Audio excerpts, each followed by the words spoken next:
Hello, folks. How you doing, nerds all over the internet? It is Thursday night, August 7th, and we're here for another exciting live edition of Wrestle Rewind.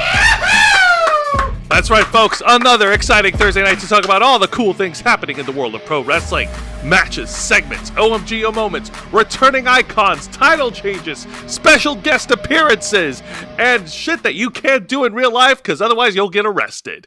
I'm your host, Jose Casabona, and I'm also the host of Wrestle Rewind, which is every Saturday night at 7:30 p.m. Eastern right here on YouTube Big Kick. And joining behind the camera is the host of the Black Files, my tag part of a Wrestle Rewind, the man who puts in the hours behind all the videos on this channel every single week. He weighs in whatever. Mr. Juan Arouse. I'm going to throw a hard thing at you. You clearly do not value your safety or well-being enough to not know when to stop.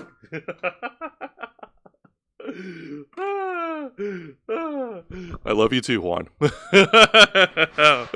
And like all our other shows, folks, we are... You didn't get my name, dork.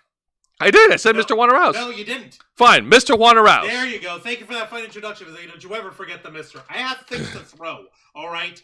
Don't tempt me, Frodo.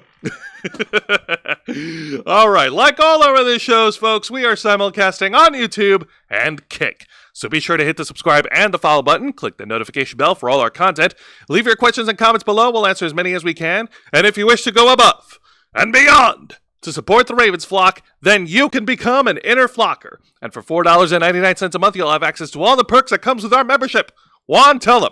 Well, for all the inner flockers we've got in our chat, and I know we have plenty, go ahead and show off those lovely membership badges and custom emojis, letting everyone know that you are here to help rescue the Ravens flock from the clutches of late-stage capitalism to become full-time streamers. Since 2013, we've been working hard, staying strong, making your voice our mission. The only thing standing in our way now is the fact that we have to work 9-to-5 jobs just to keep the lights on. However, there is a way that you guys can help rescue us from this dim and dismal fate, and that's by doing what you've been doing all along. That's by supporting us here, by liking our content, commenting both during and after the stream, sharing our content across all your social media, and most importantly, hitting the subscribe button and making sure that you have the notification bell set for all alerts. Not personalized, not none, all. That way, no matter what we put up, you will see it. The more folks that you share this to, the more subscribers we get, the more subscribers we get, the more interflockers we get, and before you know it, we'll be completely self-sustaining. With your help, we can and will succeed. You also get access to members first and members only content, a special discount to our merch store, link in the description below, and you also get access to all of us, the Ravens flock, your favorite Motley Crue nerds, here to make your voice our mission by providing us your thoughts, your input, your feedback, and your ideas to better shape the future of this channel to suit your tastes and needs. Hey, up in the chat, I see over here, we've got Mr. Geek Me Out, we got Christopher Justice, yeet! Yeet! And we've got, I think I saw Nikki Bella in here as well. We appreciate you folks joining us tonight. But Jose, pray tell, what is it exactly that we do here on Wrestle Rewind? Well, here on Wrestle Rewind, we review three of the most exciting pro wrestling programs in North America today. That is WWE's NXT, AEW Dynamite, and TNA Impact. Now, SummerSlam has just happened, and we've got a lot to talk about in just a few moments. But now we are on the road heading towards the Forbidden Door, which is happening on...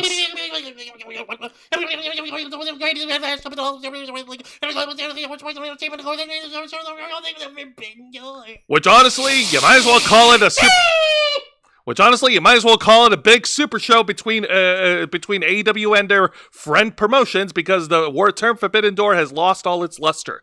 But they won't be alone, because they're going to be counter-programmed by NXT Heatwave, which is happening on the same Sunday on August 24th. But it's okay. WWE and AEW, they don't acknowledge each other as competition, right? Why should they? Well, listen, man. Muffin time is over! Well, listen, man, and when you're competing against someone, a rival, whether it's a wrestling company or a YouTuber or something, you got to get everything ready. You got to get your game face going. You've got to make sure that you are motivated. You got to rally your troops, rally your toys, and most importantly, you must have the right energy to fight back. Which is why we here at the Ravens Flock are proud to continue being partnered with our fine friends at Glitch Energy! Glitch Energy is the specially formulated smart energy blend for all the geeks and nerds to enjoy, and it comes complete with 0 sugar, 0 calories, 0 carbs, 0 lag, and of course, 0 crash. Make sure you bookmark glitchenergy.com so you can stay up to date for all their announcements, whether it's new flavors and special offers. Well, if I'm not mistaken, our buddies at Glitch actually put out a special announcement, but I think they only shared it on socials. I'll have to double check. I'm not sure. I'm not a very smart person right now. But what is smart is supporting good causes like the Squallberries and Cream flavor does.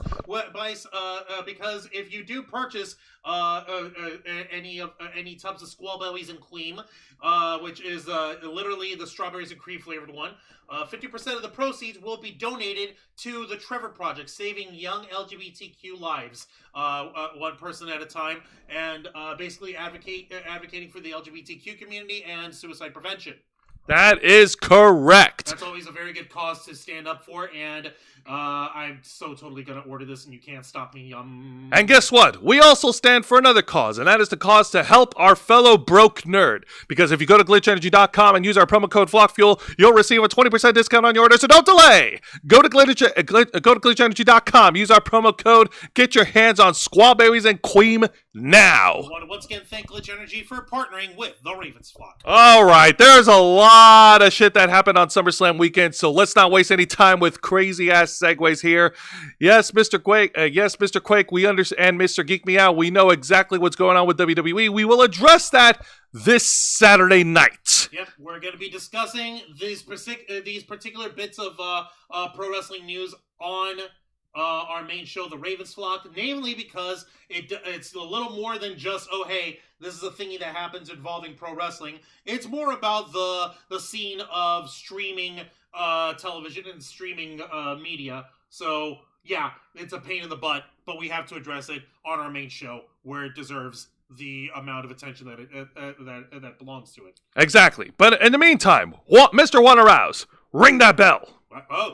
Okay. All right, we're just going to go ahead and ring the bell. Okay. All right, so we're going to start things off by reviewing the main event of this year's WWE Summerslam in Night 1. By the way, WWE Summerslam took place over at the MetLife Stadium in New Jersey, which is the same venue where they hosted WWE's WrestleMania 2019, a.k.a. the first ever WrestleMania to main event, that was main evented by the women's division and Ronda Rousey, a.k.a. the longest WrestleMania in WWE history. Tired of fire! But thankfully... Oh my god! But thankfully, this following match that we're going to talk about is neither long and neither arduous to watch. It's actually enjoyable and refreshing and satisfying for her pleasure and stuff. Exactly. Night 1 is main evented with a one-on-one match for the World Heavyweight Championship as the defending champion, the Ring General Gunther, that puts his title on the line against the number 1 contender, the Second City Saint, the best in the world, CM Punk.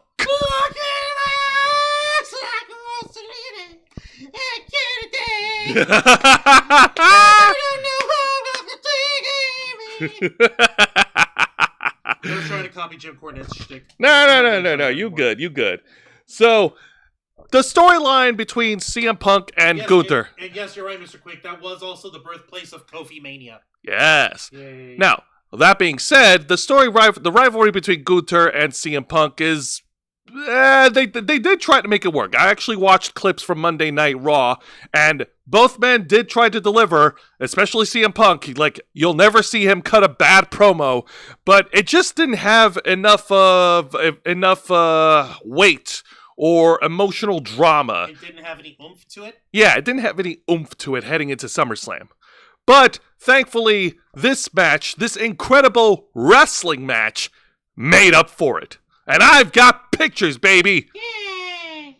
It was wrestling. Quit playing with the tools and whacking off in my tool shed. First of all, your tool shed. Shut up. I got my own tool shed. First of all, can we give a shout out to CM Punk and his tribute to the Fantastic Four? I mean, after all, what does he shout before he goes into the ring? It's clobbering time! Exactly. Oh man, CM Punk versus Gunther. veteran versus a conquering dominant champion. Oh man, the which is funny because the veteran is the underdog, and of course the champion, he's the younger guy who's been protected very well in WWE. I wouldn't say protected. I mean, motherfucker carries himself. Oh yeah, that's true. That guy is pretty much a walking weapon machine. Like, he is a secret weapon that WWE can unleash at any time if you want an incredible wrestling match. There's already a walking weapon, and he's in AEW. His name's Josh Alexander, and... I'm sorry, who is that? Yeah, exactly. Yeah, exactly. All right. Sorry. Saying Josh Alexander's lost his luster because he's just another face of the crowd. All right, well, let's talk about CM Punk attempting to try and chop down this Austrian Christmas tree. Alright, so let's see how this turned out. So they're going to do tie-ups, and they're going to do smart wrestling things. Oh yes, they actually did smart wrestling things. CM Punk first trying to outfox Gunther in takedowns and ground games in the first couple minutes of the match. And then Gunther here playing a show of...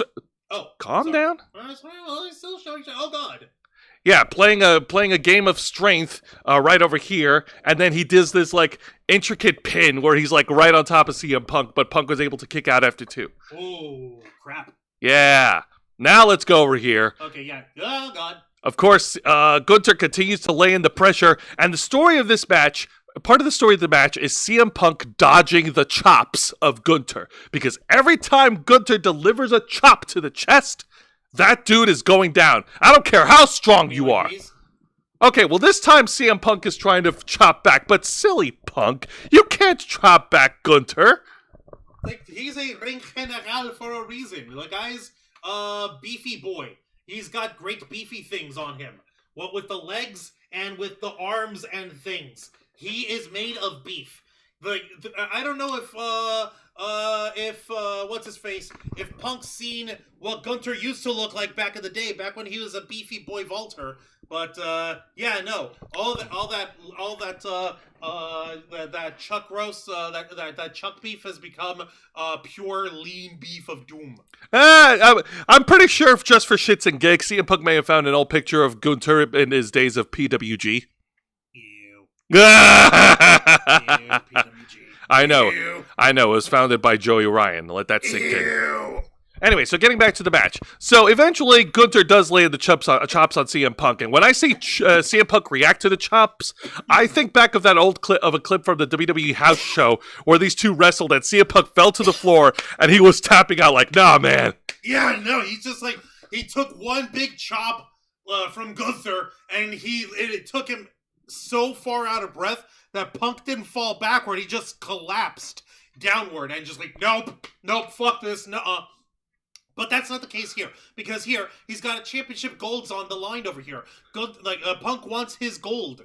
The look of it, the smell of it, the taste of it, the texture. Yes, indeed.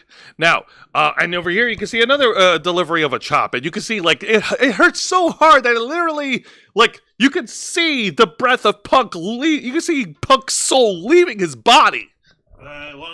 There's a lot of folks in the internet wrestling community who would argue that Punk doesn't have a soul. But, lo and behold... We have proof! Look at that thing. You see that? It's nothing but Pepsi and grief. Yeah! Look at that, just... Yeah, in your face, IWC! Take that! Because we are smart. We did a smart thing. We're smarter than smarts. Yes, we are. All right. Let's go ahead and continue. Like, CM Punk was able to get in a bit of offense when he makes his comeback. He does his combination of strikes, which is always cool to watch. He does the running knee and the clothesline to knock down Gunther. And then Gunther, adding insult to injury, Gunther fights back, and then he locks in the sharpshooter of all submission holds on CM Punk. Fuck you! Everyone knows how big of a fucking Bret Hart mark Punk is. Dang it. It also reminds me of a little thing I may have come across on the internet while, I don't know if it was on Instagram or Twitter, where Bret Hart had a few choice words of criticisms against Gunther's style of wrestling. What? Oh, no. How does he not like Gunther's style of all peoples? He criticized that Gunther hurts people, and the whole point of wrestling is that you're not supposed to hurt them, legitimately. Okay, he's not hurting people as bad as Bret might be thinking. I think that's just a matter of Bret Hart kind of falling for it a little bit. Yeah, sometimes, like, Bret Hart takes the wrestling business seriously. And too seriously to his own, to a fault. And that's not to say it's a bad thing. Of course, you should take seriously and be passionate about the profession and the lifestyle that you choose and all, and that's perfectly okay. But, like, dude, if these guys aren't shitting on Gunther the whole fucking time afterwards, I don't think there's any reason for Bret to really gripe about it. I guess he just doesn't like how it comes off strong style. Yeah, that's gotta be it. That's gotta be it. Hey, listen. I'll listen to Bret Hart's criticisms over Dave Meltzer's criticisms any day of the week. Yeah, true. All right, so because turnabout is fair play in pro wrestling, CM Punk was able to break out of it and turn the tables on the Austrian and lock in a sharpshooter of his own. Hey, Hitman, I love you, buddy. Look what I'm doing. It could have been worse. 4 out of 10. All right.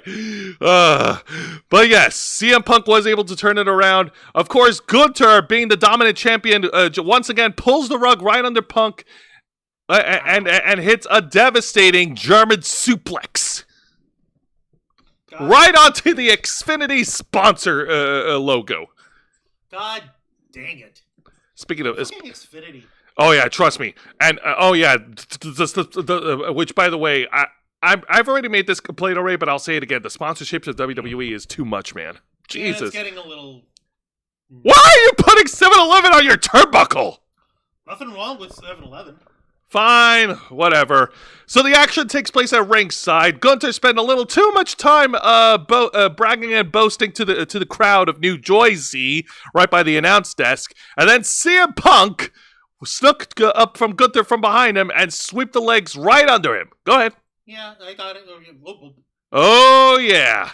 And apparently, and CM Punk busted Gunther's head open, so now Gunther is bleeding buckets. God damn, man. Oh yeah, Gunther's got some color on him. There was a moment where CM Punk did kick out of his powerbomb, his lariat, his frog splash, and he even broke out of the sleeper hold. So CM Punk then went to the top rope and paying homage to the Macho Man Randy Savage. Yeah, dig it. He lays in the diving elbow drop before sealing this deal with the go to sleep not once but twice on the Ring General to pin and win. His first championship since winning it since his last reign in 2000 and his last title win in 2011. Your winner and new World Heavyweight Champion CM Punk. Oh, wait a minute. I'm sorry. What? Oh shit! Oh shit! Okay. It's Seth freaking Rollins in crutches with Paul Heyman holding his Money in the Bank briefcase. Yeah, fat lot of good. That's gonna do him. I mean, like, Seth's leg is busted, isn't it? Doesn't he have like a bad knee? Isn't he supposed to call the ambulance, but not for me? Like a thief in the night, Seth freaking Rollins bashes CM Punk with the Money in the Bank briefcase, cashes in, and pins CM Punk to win his second World Heavyweight Championship as Night 1 closes off with his faction of Bronson Reed, Braun Breaker, and Paul Heyman standing victorious. Your winner and the new World Heavyweight Champion, Seth Rollins. Juan, your thoughts? I gave you my thoughts on this last night. This is literally just Drew McIntyre's storyline. This storyline is supposed to be for Drew, who has been screwing with Punk for the majority of last year and up till now the most. Fucking Drew McIntyre. Well, if what the fuck is Drew McIntyre doing? He's over here fucking teaming with Logan fucking Paul. Taking on Jelly Roll and Randy Orton. Ugh. Which, by the way, I saw clips of Jelly Roll wrestling, and he didn't do so bad. Yeah, I know, that's fine. It's incredible. We're here really having any sort of problem. That's not even the fucking point! The point is, this is Drew McIntyre's storyline, and they just gave it to Seth! Can I counter-argue that? You can try! Literally, who got screwed by who got screwed by CM Punk out of this World Heavyweight Championship and got cashed in on? Drew McIntyre! Allow me to offer a counter-argument. By all means, go ahead. Here's the thing. CM Punk, since making his return to WWE in November 2023, has mostly feuded with two guys, Seth Rollins and Drew McIntyre, going back and forth between these two men. As far as Drew's concerned, CM Punk has already wrapped up his rivalry with him last year at Bad Blood in Atlanta in a Hell in a Cell match, which, by the way, should have been the main event and should have closed out Bad Blood if it weren't for the Rock. Anyways, but that's beside the point. Rock the Dwayne Johnson? Yeah, there is much more depth, much more layers in this storied rivalry between CM Punk and Seth Rollins. I don't fucking think so. Seth Rollins used to be under CM Punk's tutelage back in Ring of Honor. Yeah, that's true. So there's that. And adding this little wrinkle, adding this little element to their rivalry, Paul Heyman double-crossing CM Punk at WrestleMania. Good God, you're right. And if you want to add more to that, CM Punk's desire to work with the younger talent. It'll give him a chance to have great matches against Braun Breaker and Bronson Reed. Boom, baby! I just countered your argument. Suck on my Occam's razor, bitch! Okay, good job.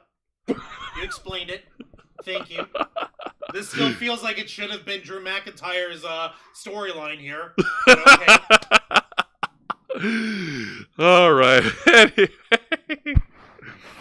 Well, yeah, all right. Let's go ahead and move on. Before we get to it, let's go to the chat here. Mr. Quick is blowing up already. Yep. Seth Rollins is petty. Drew McIntyre is getting some payback at CM Punk. Yeah, Yep. Seth Rollins cannot forgive CM Punk, just like CM Punk cannot forgive Hulk Hogan. Well, it's a good thing he doesn't have to, because these guys dead. Anyways, all right. So now we're going to shift things over to night 2 of WrestleMania, and this is, of SummerSlam, and this is a rematch from WrestleMania. And as the undisputed WWE champion, the greatest of all time, John Cena, puts his title on the line against Cody Rhodes, but this time in a street fight. So the rules are out the window. No disqualification, no countouts. All weapons are legal. Lazy booking. Oh my God. All right, so this rivalry only had a couple of weeks of build. They had a contract signing on SmackDown where John Cena tried to weasel out of it, saying like, "Hey man, I can't defend it. I gotta shoot a movie, and I need to protect myself. I'll give you a shot a little later, okay? How about that?" And then Cody Rhodes in a surprising heel move attacks CM Punk, busts him open, and then forces him to sign the contract for their SummerSlam main event. And then on the go-home show of SmackDown, John Cena turns babyface once again. Yeah, no, they just fucking said like, "My bad." No, he fucking did that stupid HBK joke. "I'm very sorry that I went and turned into a heel at the end of my career. I do apologize for that. It won't happen again." You know what? I'm going to get to my gripes of it in just a minute, but let's go ahead and get to the match. Wancho, let's do it. I'm literally right here. First of all, I want to talk about the entrance narration that happened in the main event. And this is apparently word for word from the late WWE Hall of Famer, the American Dream, Dusty Rhodes. I'm going to try to read it as best I can. When you walk by, okay, some of it is a little blurred. When you walk behind, and you're not the view never changes. The view being something I don't fucking know. The view never changes. They'll let me down now because I came back for you. came back for you. For that man up there that died 10 years ago that never got the opportunity to be a real world champion. I'm proud of you, and thank God I have you. Yeah. Holy shit, that was awesome. They played that before Cody's entrance hit, and Cody Rhodes made his way down to the ring, and he wore that freaking the Nightmare golden helmet that apparently was shattered and put back together, kind of like Kylo Ren in Rise of Skywalker. Weird. Yeah, it's weird. This is just a reminder that Cody Rhodes is a bona fide nerd. Anyway. And getting past all the entrances, the bell rang, and these two has fight. Thankfully, they didn't start off like WrestleMania, slow and steady, when they did lockups and everything, and John Cena just brushing it off, being like, "Come on, man, come on." They slugged it out. They went immediately for each other, and it didn't take long to bring out the weapons, especially some heavy artillery.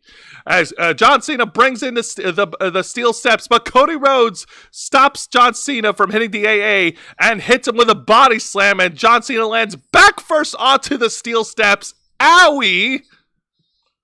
Serious? Owie indeed. Imagine.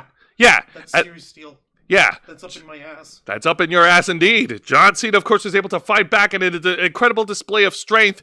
Like, he throws Cody Rhodes outside, and then he yeets the freaking steel steps at Cody. John, we get it. You're super strong. You don't have to show off a lot. But he's Super Cena. Of course he does. Oh, my God, man.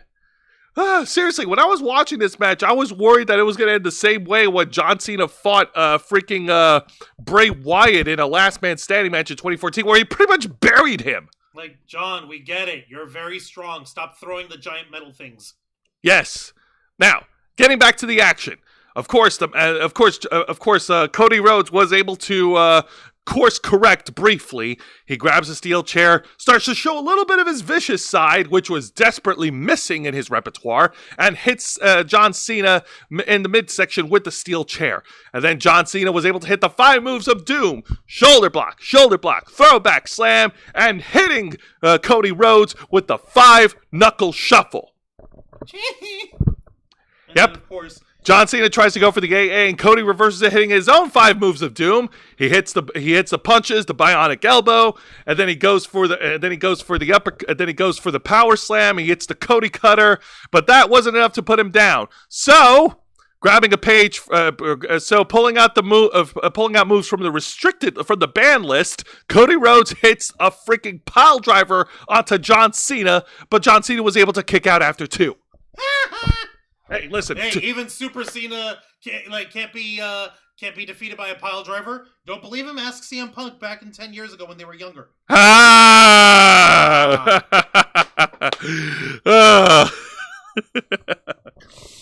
Oh man.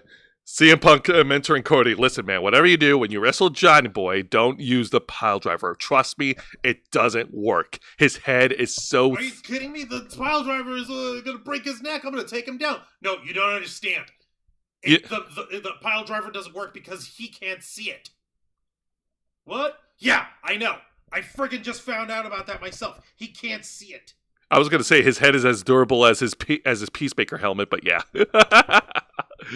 Oh my God. Oh dear God.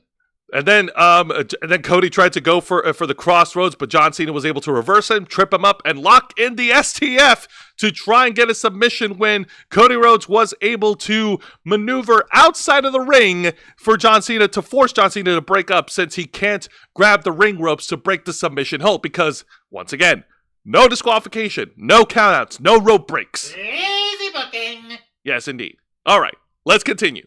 Alrighty. So, where are we over here? Oh, wait. Yes, we are, because the action spills over at ringside now, and John Cena grabs the microphone and clocks Cody Rhodes in the head, and continues the action and continues to fight a little bit at ringside.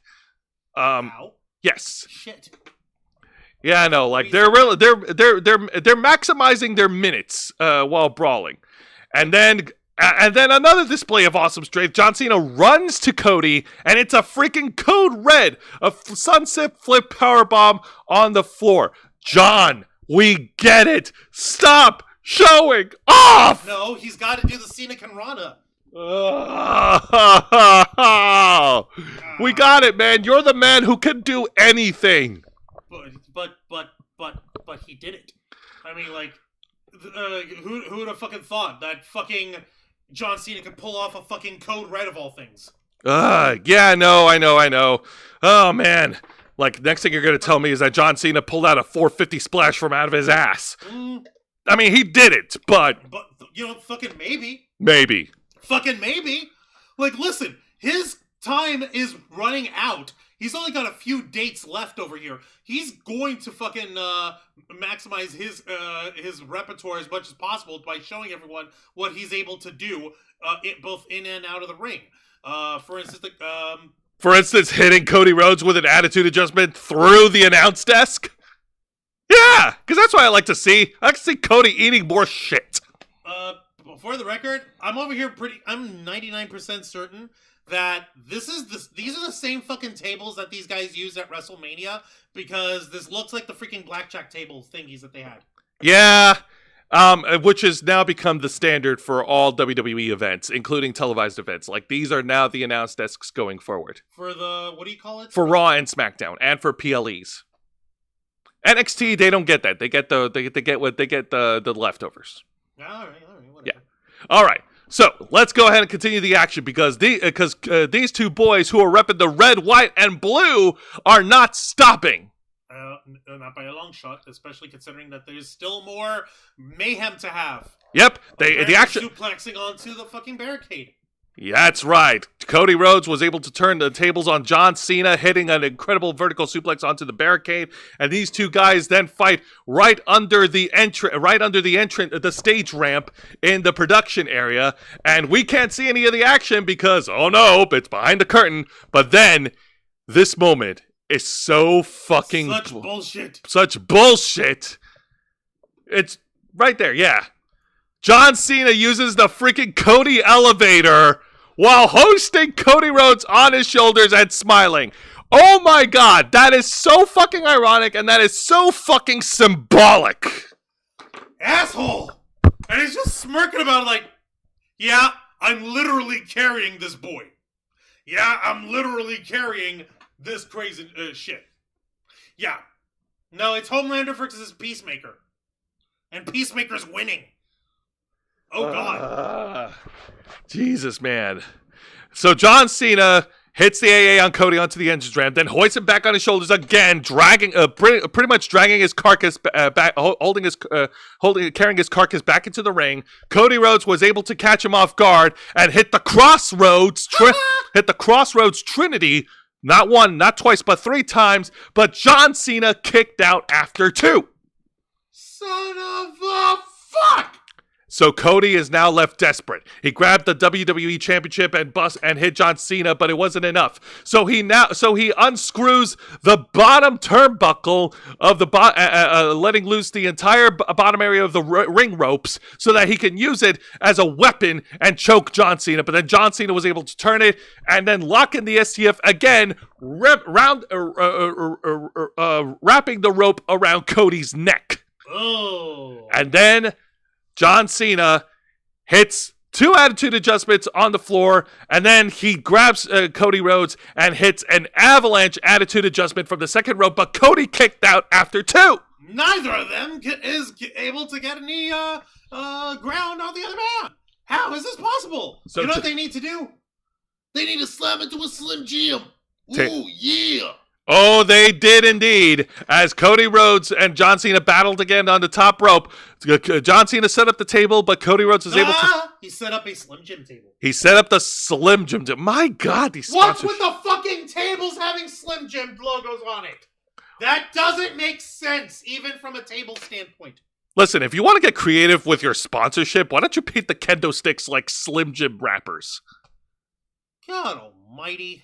Anyways, so Cody Rhodes is able to reverse John Cena's second attempt at an AA and hits a very ugly Cody cutter through the table, and then he finally hits the Crossroads on John Cena to pin and win his second championship in his WWE career. Your winner and new, undisputed WWE Champion.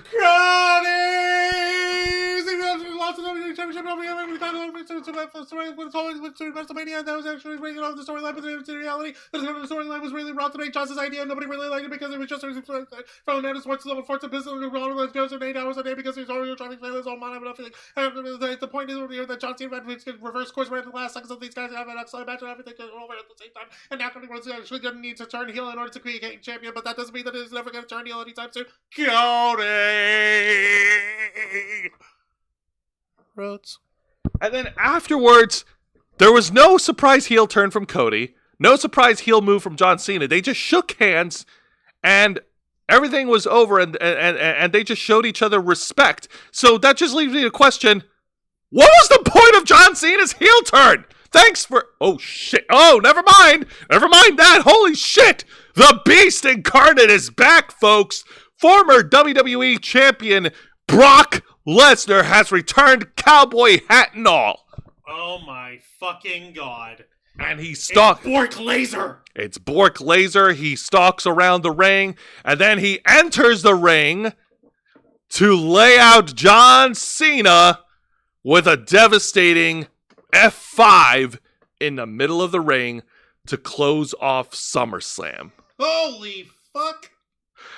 I gotta say, Brock Lesnar returning was not on my bingo card for 2025, and this has raised a lot of concern, a lot of scrutiny from the WWE fans about Brock Lesnar returning. After all, Brock Lesnar's name has been mentioned in the ongoing lawsuit between former WWE employee Janelle Grant against former WWE CEO Vince McMahon. Ooh. So... And a lot of fans are already saying, like, that Brock Lesnar shouldn't be there, that Brock Lesnar should be canceled. Like, why did you bring him back? Like, he's bad for business, all that stuff. To explain all this, I'm going to give an educated hot tag to Mr. Juan Rouse. Excuse me, that's not how hot tags work. How do they work? The hot tag is hot in the middle of a match. When we're floundering, when we're trying to figure something out, when something egregious and ridiculous comes along, and it comes with no choice, but you are floundering and you need to be tagged in, and that's when I come in and rescue the save with like a ball of fire. You are laying up. You're setting up. This is not a hot tag. It is an expected tag. Fine. It is an ice cold tag. And I don't do ice cold. Do you do education? I always educate, bitch. Then educate our audience about this situation with Brock Lesnar, please. Easy. While I get some water. Oh, you need me to do it on screen, is it? Yes, please. See, that's how you actually do it. Friggin' actually say it that way. You gotta get your terminology right. No. Go get your drink. Man. Hi there, folks. Juan Rouse here, one of the heads of the Ravens flock, Jose's tag partner here on Wrestle Rewind and host of the Black Files. TLDR, Brock Lesnar's basically been cleared by WWE's legal department of any legitimate involvement, so far as they can tell, regarding the Janelle Grant case. The allegations have remained, as far as WWE's legal team is concerned, allegations only. There has not been any actual evidence presented in any time that directly links Brock Lesnar to any of the, what do you call it? Any of the, no. This is a cold tag. No, you just sit right here. Go grab your thing, because I'm almost done. All right, fine. And then you can come in and take your seat. All right? It's not a hot tag. You don't get a hot tag that way. That's not how it works. All right, and so, anything that Vince McMahon may be involved in terms of this stuff, including the allegations of Brock Lesnar being bribed to have sex with Janelle Grant if he re-signed, none of that ever came to fruition so far as the legal team in WWE is concerned.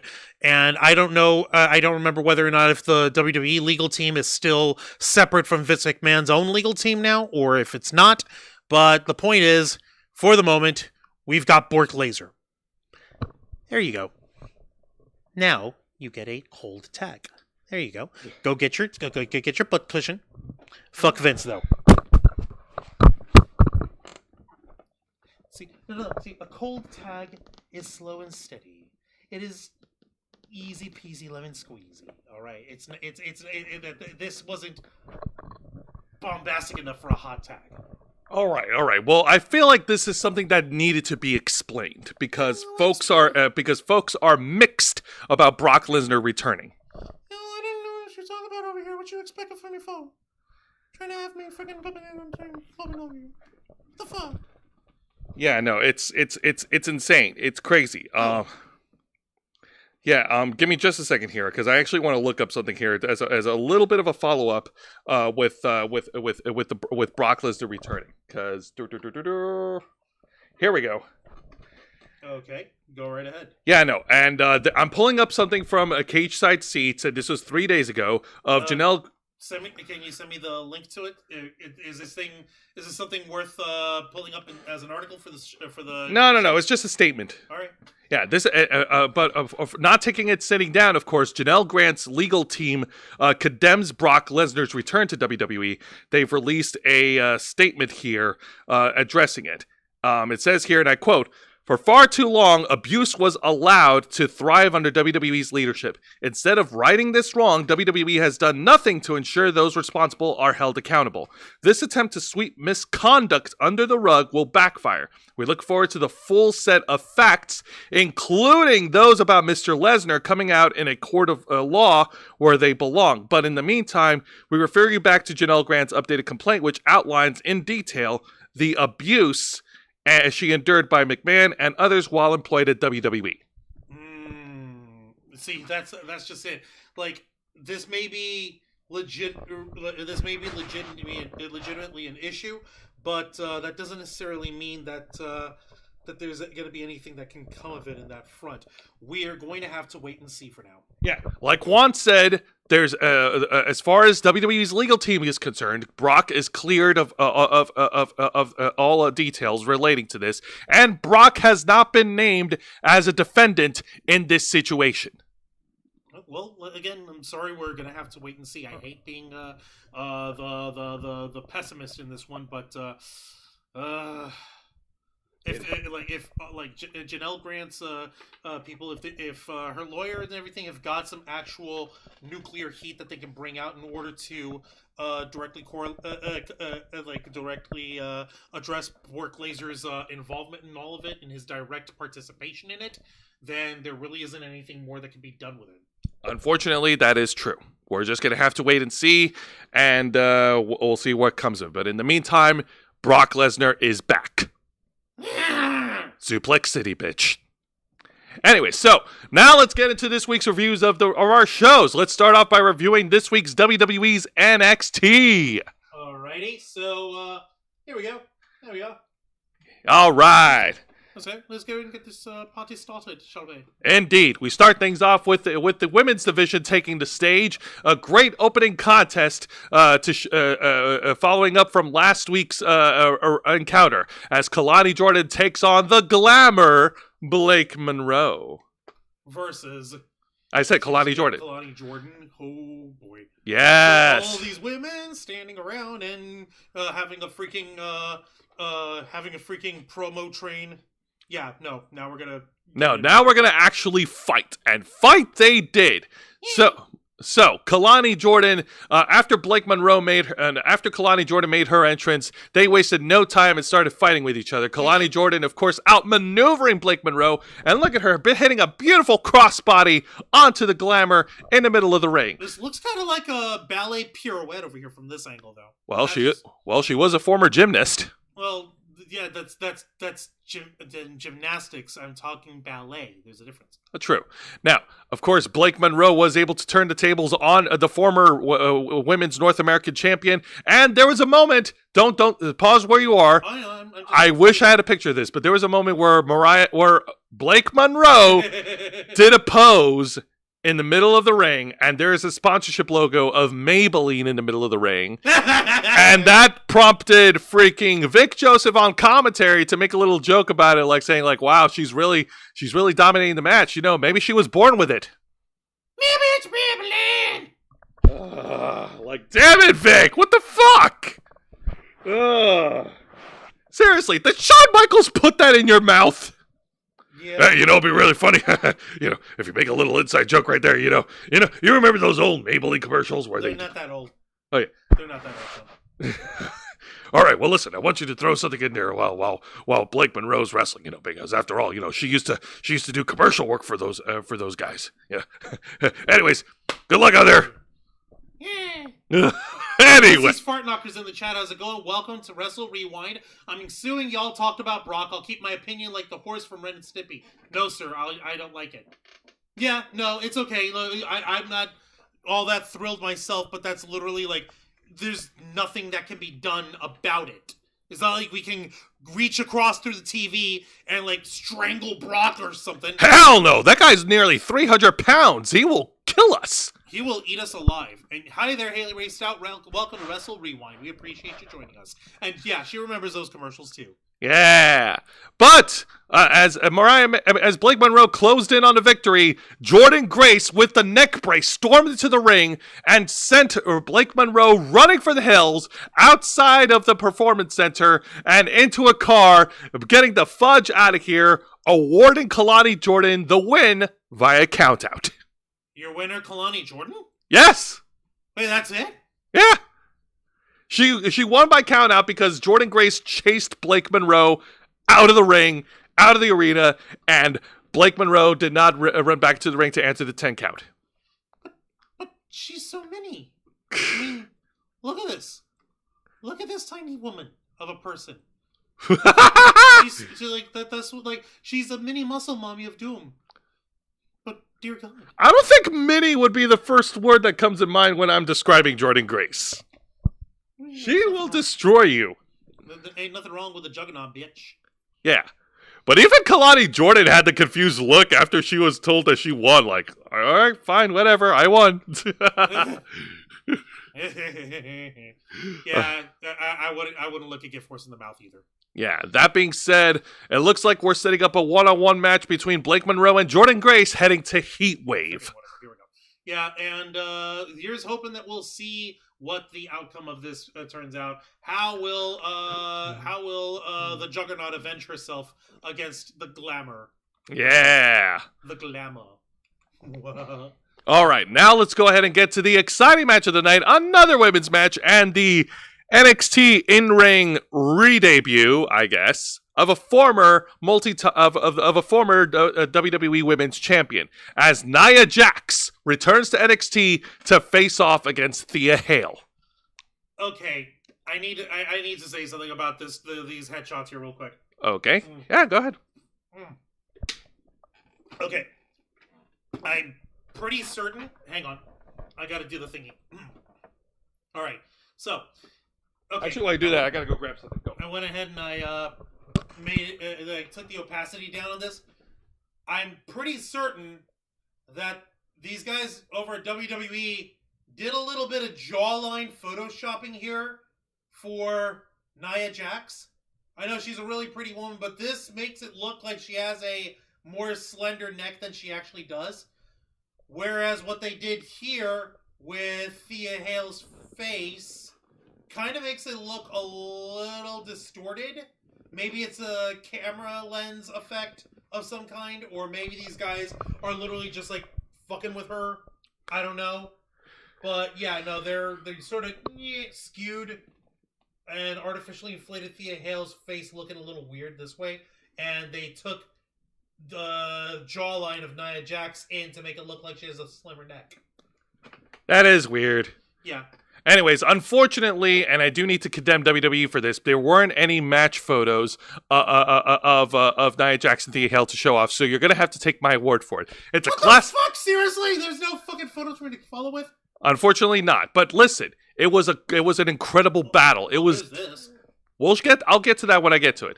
It's a classic battle of David and Goliath. Thea Hale, the short underdog, going up against the Titan that is Nia Jax, and also the #1 WWE women's competitor that Juan hates, that Juan has utter contempt against. It's really more like, stop, Please, I get it. She's on Hawaii. Not everyone in that family is meant to be in the wrestling business, Dwayne. You just stop. Just stop. Yeah. Just stop.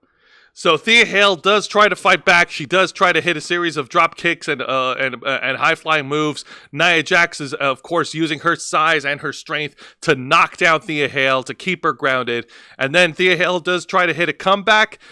She goes for she drop kicks and brings down Nia Jax onto the floor, and then hits that bottom rope senton bomb, which is pretty cool to watch. And in the final moments of the match, Nia Jax was able to stop Thea Hale and lay her down with the Annihilator to pick up the victory. Your winner, Nia Jax. And then, after the match... I'm fucking doing my Genki girl dirty. I know. And then after the match, the bougie bully herself, Lash Legend, the last of the metaphor standing, runs down to the ring to brawl with Nia Jax. And apparently these two have been brawling throughout the entire night in like different segments in the background. Shit. Yeah. Nia. Serious? Oh, okay. Well, I suppose that's a good way to continue it. Like, what do you fucking? Who the fuck you calling Butterface? Thea Hale ain't no goddamn Butterface. Even her face is fucking cute. Everything about her is cute. All right, and she's sexy. And she's got it going on. Alright? Alright, she's my favorite cheerleader. Yeah, seriously, like a Butterface? That's new. But you know, whatever. No, she is no Butterface. But unfortunately, she's not Butterface. She's reduced to cannon fodder. But it's okay. We got another awesome, super large, awesome power woman to fight against Nia Jax. Well, we can argue fight. I mean, that one little shot over there showed Nia Jax basically manhandling Lash Legend. I don't know if that's really that much of a fight. All right.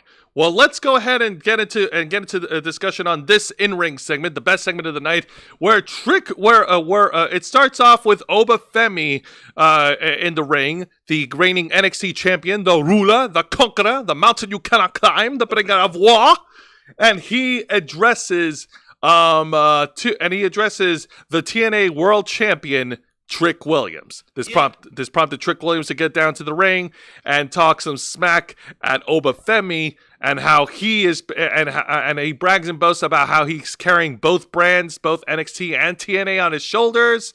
And then Obafemi reminds him that the last time they fought, Trick Williams lost the NXT championship to Obafemi. Yep. Yeah.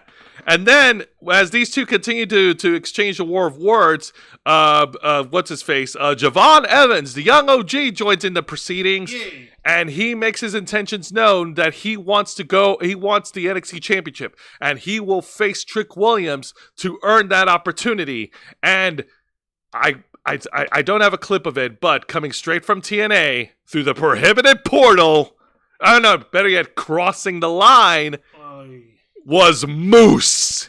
Oh shit! Moose from the System's got some war of words against Trick Williams, and he pretty much said that that there's only one name that will be synonymous with whoop that trick, and that name is Moose.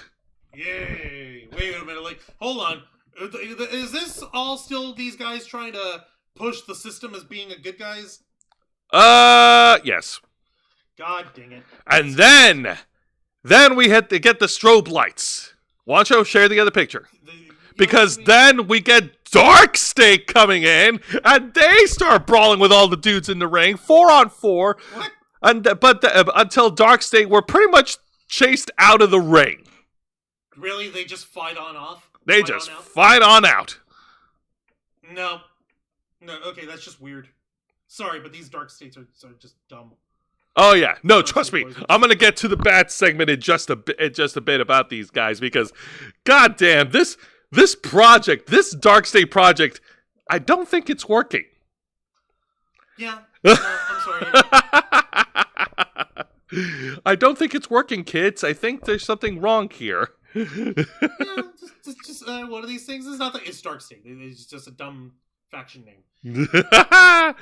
All right, let's get to the match of the night here, folks. Okay, let's go ahead with that. All right, here we go. Give me just a second here. I actually got to do something. Yeah, no, I hope you'll excuse me. It's literally just these Dark State guys are just like not doing it. All right, I'm gonna send you a screenshot, and I want you to upload it here in a bit, okay? So, we're gonna go ahead and talk about the worst match of the night, and this one is a tag match, player. Holla holla! That's right, and this is for the NXT Tag Team Championship as the team of Hank and Tank defend their tag titles against Chase University's own, the son of Fit Finley, Uriah Connors, and Cale Dixon. Shit. Oh yeah, by the way, Finley has children. A woman can survive Finley? Yes. Anyways, so this match, unfortunately, really didn't last very long. It was actually, if I clocked it correctly, it was actually between 6 to 7 minutes. What's his face? There was some shenanigans between Uriah Connors and Cale Dixon. They tried to pull some sort of scheming move in the ring, but it didn't work to their advantage. And Hank and Tank, they won easily against this neutered, watered-down version of the team of Chase University. Yeah, so we're gonna see how well this ends up turning out for us. Yeah. Okay. Please share that because I forgot to put that as the bad segment. Yeah. All right. But yeah, we need to talk about this. We need to talk about Dark State because they've been, to put it the nicest way I can, they've been all over the place. They've been running rampant on TNA, feuding with the system, and they're jumping guys here on NXT, except some of the times they get their asses kicked, and it doesn't make them look cool. And you know what else doesn't make them look cool? Their promos. Yeah, we're going to talk about it right now. Oh, by the way, you're winners of this tag match and still the NXT Tag Team Champions. Hank and Tank. Yeah. So, now let's get... Now. Wait, it was trying to get it to freaking load. There we go. Yeah, yep, there they are. You're still champs. Hey, get on them. Vincent Guerrero, Mr. Obafemi acting could work. I would watch him in Eli Roth and Rob Zombie movies. Yeah. I can see that. All right, now let's get to this really bad promo. I literally screenshotted it right off my phone because I need to share it. This freaking promo line. I gotta know which of the four idiots delivered it, but man, they need to stop. They need to shut the fuck up. Oh my god, no. All right, let's tear this shit apart. It's a line from Cutler James. He's a member of Dark State. He said this, and I quote, "We've been on your ass for a while now. Right up your butt. And I promise you, we're going to stay right there until you just can't handle it." What the fuck? Who wrote this fucking line? Oh my god. Oh my god, this was bad. What the shit? Oh my god. Okay, it's not as bad as Roman Reigns' suffering succotash son. That's a whole no level of bad. God, that's so bad. But this is right up there. Oh my god. Ah! This is depressing. This is so cringe. You're right, Mr. Quake. It's fucking cringe. Oh my god. Oh my god. What the fuck? This is embarrassing. Oh my god. I don't. This is a whole new level of bad. This went through more than one person. And the person that it ultimately went to gave it to this guy, taught him to say it, And he said yes.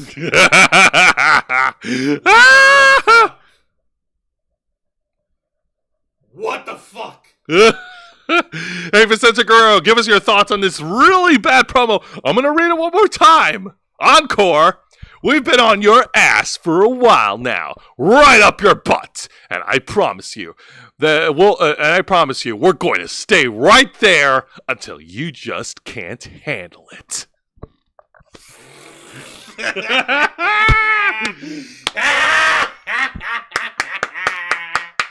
Vicente Guerrero is in the chat saying Obafemi acting could work. I would watch him in Eli Roth and Rob Zombie. We already read that. And now we're late, but hey, I'm all over here. Must be the timeline difference, where TNA just ended for me minutes ago. The review has been going an hour. Yeah, we started at 10 p.m. Eastern time. Oh my god. This is some peak shit right here. Some peak funny shit. Matthew from Botchamania, you better grab this and put it on your next video. I have no fucking words. No, we need to frame this one. We need to frame this and put it right up there with fucking Suffer and Succotash and Lex Luger's fucking bad promo. Oh! Oh no! It needs to be protected, Juan. The hell it does? All right. I'm gonna stop. Because we do need to get to the rest of the review. This is just childish. But don't worry, Juancho, because for a special treat, I'm not going to do honorable mentions for the other shows, but in this case, I am going to make an exception because we got a special appearance from a former Women's United States champion. Oh, boy. Oh, yes. Hang on. Oh, boy. Oh, my fucking God. Here we go. So, first of all, the Canadian North American champion, All Ego Ethan Page, gets into the ring and cuts a promo on how he successfully defended his championship against Santino Marella last week. He said that he said that Santino was a strong Canadian, but he wasn't stronger than All Ego. And he also he also made it, and he kept bragging and boasting about how he is an awesome North American champion until out comes Tavion Heights. Tavion Heights, who is fresh and who is liberated from the No Quarter Catch crew, cuts a promo on Ethan Page, and he boasts about how he used to compete in the Olympic Games and that how he wants to challenge Ethan Page for the North American title. But then they were interrupted by the former WWE Women's United States Champion, Chelsea Green! And her secret Hervis of Alba Fire and Piper Niven. And Chelsea Green is siding, as a fellow Canadian, has sided with Ethan Page. And she dresses down Tavion Heights, calling him an ungrateful American, and how she also boasts of saying that the best American heroes are from Canada. I mean, look at Chelsea. Look at Chelsea. Yeah, look at Chelsea. Oh, goddamn, yeah, look at Chelsea. Now, Tavion Heights did get a little action. He clocked Ethan Page, which caused Chelsea to, jump up a la Scooby-Doo Shaggy style. Zoinks! Oh, Raggy. Oh, shit. Yeah, and Alba Fire is kind of chewing him out. Yeah, so I think now Ethan... I don't know if I like this or not, because they tried to stick Ethan Page with a group of guys from Evolve and called the Vanity Project, but that lasted all of a few weeks. And now they're putting him with another group, with Chelsea Green giving him her endorsement. Juan, what do you think of this pairing? Of this alliance? Jose, you're asking me my opinion on anything involving Chelsea Green. Of course. You're going to have a bias. Yeah, I'm biased as fuck. I mean, she fucking carried the bit of the promo as well as Piper's carrying Chelsea in the photo. No, the point is, this actually makes a little more sense on account of she's Canadian also. She's also an arrogant ass, and she's the one who's got the faction.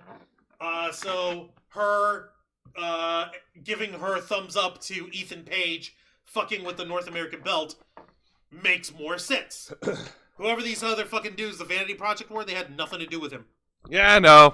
There wasn't any connective tissue, and there's nothing that they could actually do to directly tie to like Ethan Page. Exactly. No disrespect to them, no disrespect to Swipe Right, but yeah. Yeah, no, sorry, that didn't work. Sorry, but Ethan Page chose to swipe left and found Chelsea Green. Don't tell Matt Cardona. Totally tell Matt Cardona. If I can't have her, no one can, except her husband. All right, now let's get to the main event. And this is a one-on-one match for the Women's North American Championship as the champ, Sol Ruka, puts her title on the line against Tatum Paxley, representing the Culling. Yeah, a woman with a woman alone on an island who's been adopted by a pack of evil dudes run by Sean Spears. Is going and challenging a former friend of hers / rival, whatever, and no one can tell Tatum any different that she's being fucking bamboozled. Oh no, but Juan, she's surrounded by friends that care about her, like Izzy Dame, Sean Spears, Nico Vance. They all care about her. Oh, and once again, WWE didn't get enough photos for this fucking match. I only got what I could grab, assholes. Lame. I know. So first of all, Tatum Paxley got the early edge in this match for a couple of minutes, and she locks in this amazing submission hold. Juan, what do you call this?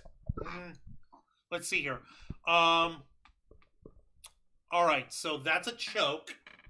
Hang on. So, stop it. Okay, so here's Tatum Paxley. And here's my fantasy counter. Sol Ruka being choked by Tatum Paxley in my wet dream. In the middle of this match. Let's see. With Tatum Paxley using her feet to hold open Sol Ruka's legs in the most absurd posture that I could ever dream of. In a wrestling hold. Damn it, Juan! Yeah, I don't have a name for this except I want to be in Sol Ruka's position. I'm sorry, I don't have a name for it. There's no name for it. Jesus, man. All right. So, yes, Mr. Quake, that is true. It is very innovative. There is really no name for this submission hold. It looks great, though. Of course, the Sol Ruka was able to fight back and hitting her with a series of aerial offenses until we got back from commercial break. And when we returned from commercial break, Tatum Paxley continued to put the pressure onto Sol Ruka. The Culling, of course, getting involved whenever they can, and what's her face, and Sol Ruka's best friend Zarya is trying to back off against is trying to fight back against the Culling to keep them from interfering. They're working it out. They're working it out, and then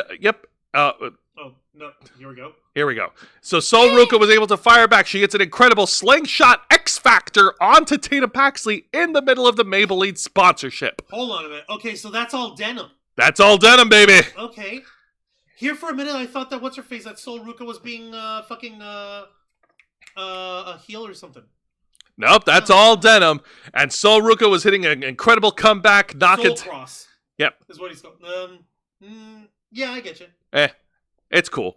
So anyways, Sol Ruka continues to fight back against Tatum Paxley. And in the last couple of moments of the match, Sean Spears was going to throw in the one of Tatum Paxley's dolls to use as a weapon. Izzy Dame told him not to do it, that Tatum Paxley has to fight this on her own. And then, I kid you not, this was so weird and feels overbooked, because remember how I said Nia Jax and Lash Legend were fighting throughout the entire night? Uh-huh.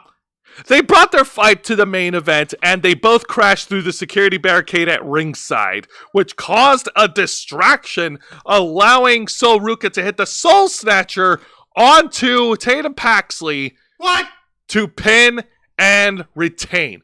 Your winner, and still the NXT Women's North American Champion, Sol Ruka. Okay, who was the one who got distracted?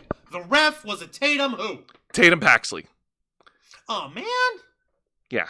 They got distracted from the ringside chaos between Nia Jax and Lash Legend. So, fucking what's-her-face, who's it? Sol Ruka didn't see the disruption of doom? I think she saw it, and then she used that opportunity to capitalize. Oh. Oh. Oh, okay. Well, I guess, hey, a fucking thing is a thing. Also, if WWE Speed is now canceled and no longer airing on Twitter, then doesn't that make the Speed Championships for men and women nullified and void? I got no fucking clue. Like, seriously, what's the point of being a champ if one of your champions is if one of your titles is technically defunct? It's not really defunct, is it? I don't know what they're doing with WWE Speed. Yeah. We're not watching it on Twitter. No, we're not. I've seen a couple of matches. It looks good. I like the concept, but I don't see myself sitting down on Twitter to watch it all the time. Anyways, so let's go ahead and shift gears over to AEW Dynamite. Okay, here we go. Light the fuse, hit the boom, Dynamite. That's right, folks. And we kick off Dynamite with an incredible one-on-one match. That was booked to open up Dynamite as the former AEW World Champion Jon Moxley, feels good to say former, goes one-on-one against Speedball Mike Bailey, the former TNA X Division champion. He's just fighting a fucking random whatever guy. Oh, how the mighty has fought. He brought the whole clan with him, didn't he? And he only brought Wheeler Yuta and Marina Shafir because apparently Claudio Castagnoli has requested time off from AEW. Yeah. Lame. Lame. Yeah, Lame. But it is what it is.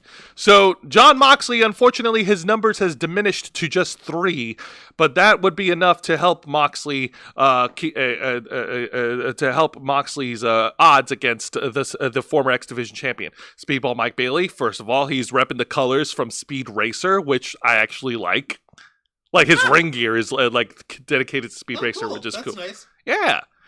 Anyway, so Mike Bailey, of course, the story of this match that Mike Bailey is trying to work over the arm of Jon Moxley and also using his devastating kicks to overwhelm Jon Moxley. Just a reminder that Speedball Mike Bailey is an incredible martial artist. He is a black belt in Taekwondo. Yeah, no, he's a legit martial artist over here, but he's not master of death jutsu. Oh God. Fucking. Of course, every time he tries to hit a chop or strike at Jon Moxley would just he wouldn't no-sell it, but he would just punk him out. Like whether it's an eye jab or a thumb to the eye or just smack him around or just hit him with his forearms, just trying to be all rugged and shit. Seriously, once again, I think that Moxley is desperately trying to cosplay as Hager from Street Fighter. But that's Kenny Olivier's job. No. Kenny is cosplaying a cooler character. Yeah. Anyway, so getting back to the match. When we return from commercial break, Jon Moxley, of course, continues the pressure on Speedball Mike Bailey. Of course, at ringside, when Mike Bailey was tossed out, with the referee's back turned, Marina Shafir knocks down Mike Bailey, which helps out Jon Moxley's odds. And then near the end of the match. Then near the end of the match, freaking Darby Allin shows up from the crowd. Wait, you got a picture of that? Yeah. God damn. All right. Well, don't give me that. The Also, former. Christy's in the chat. How's it going? Hello, Christy Randall-Sama. Yep. That's a big ass Darby Allin. Darby Allin shows up from the crowd and abducts Wheeler Yuta. We're just kidnapping people. Yes, we are. We're just kidnapping people out the fucking street. We're kidnapping people from ringside.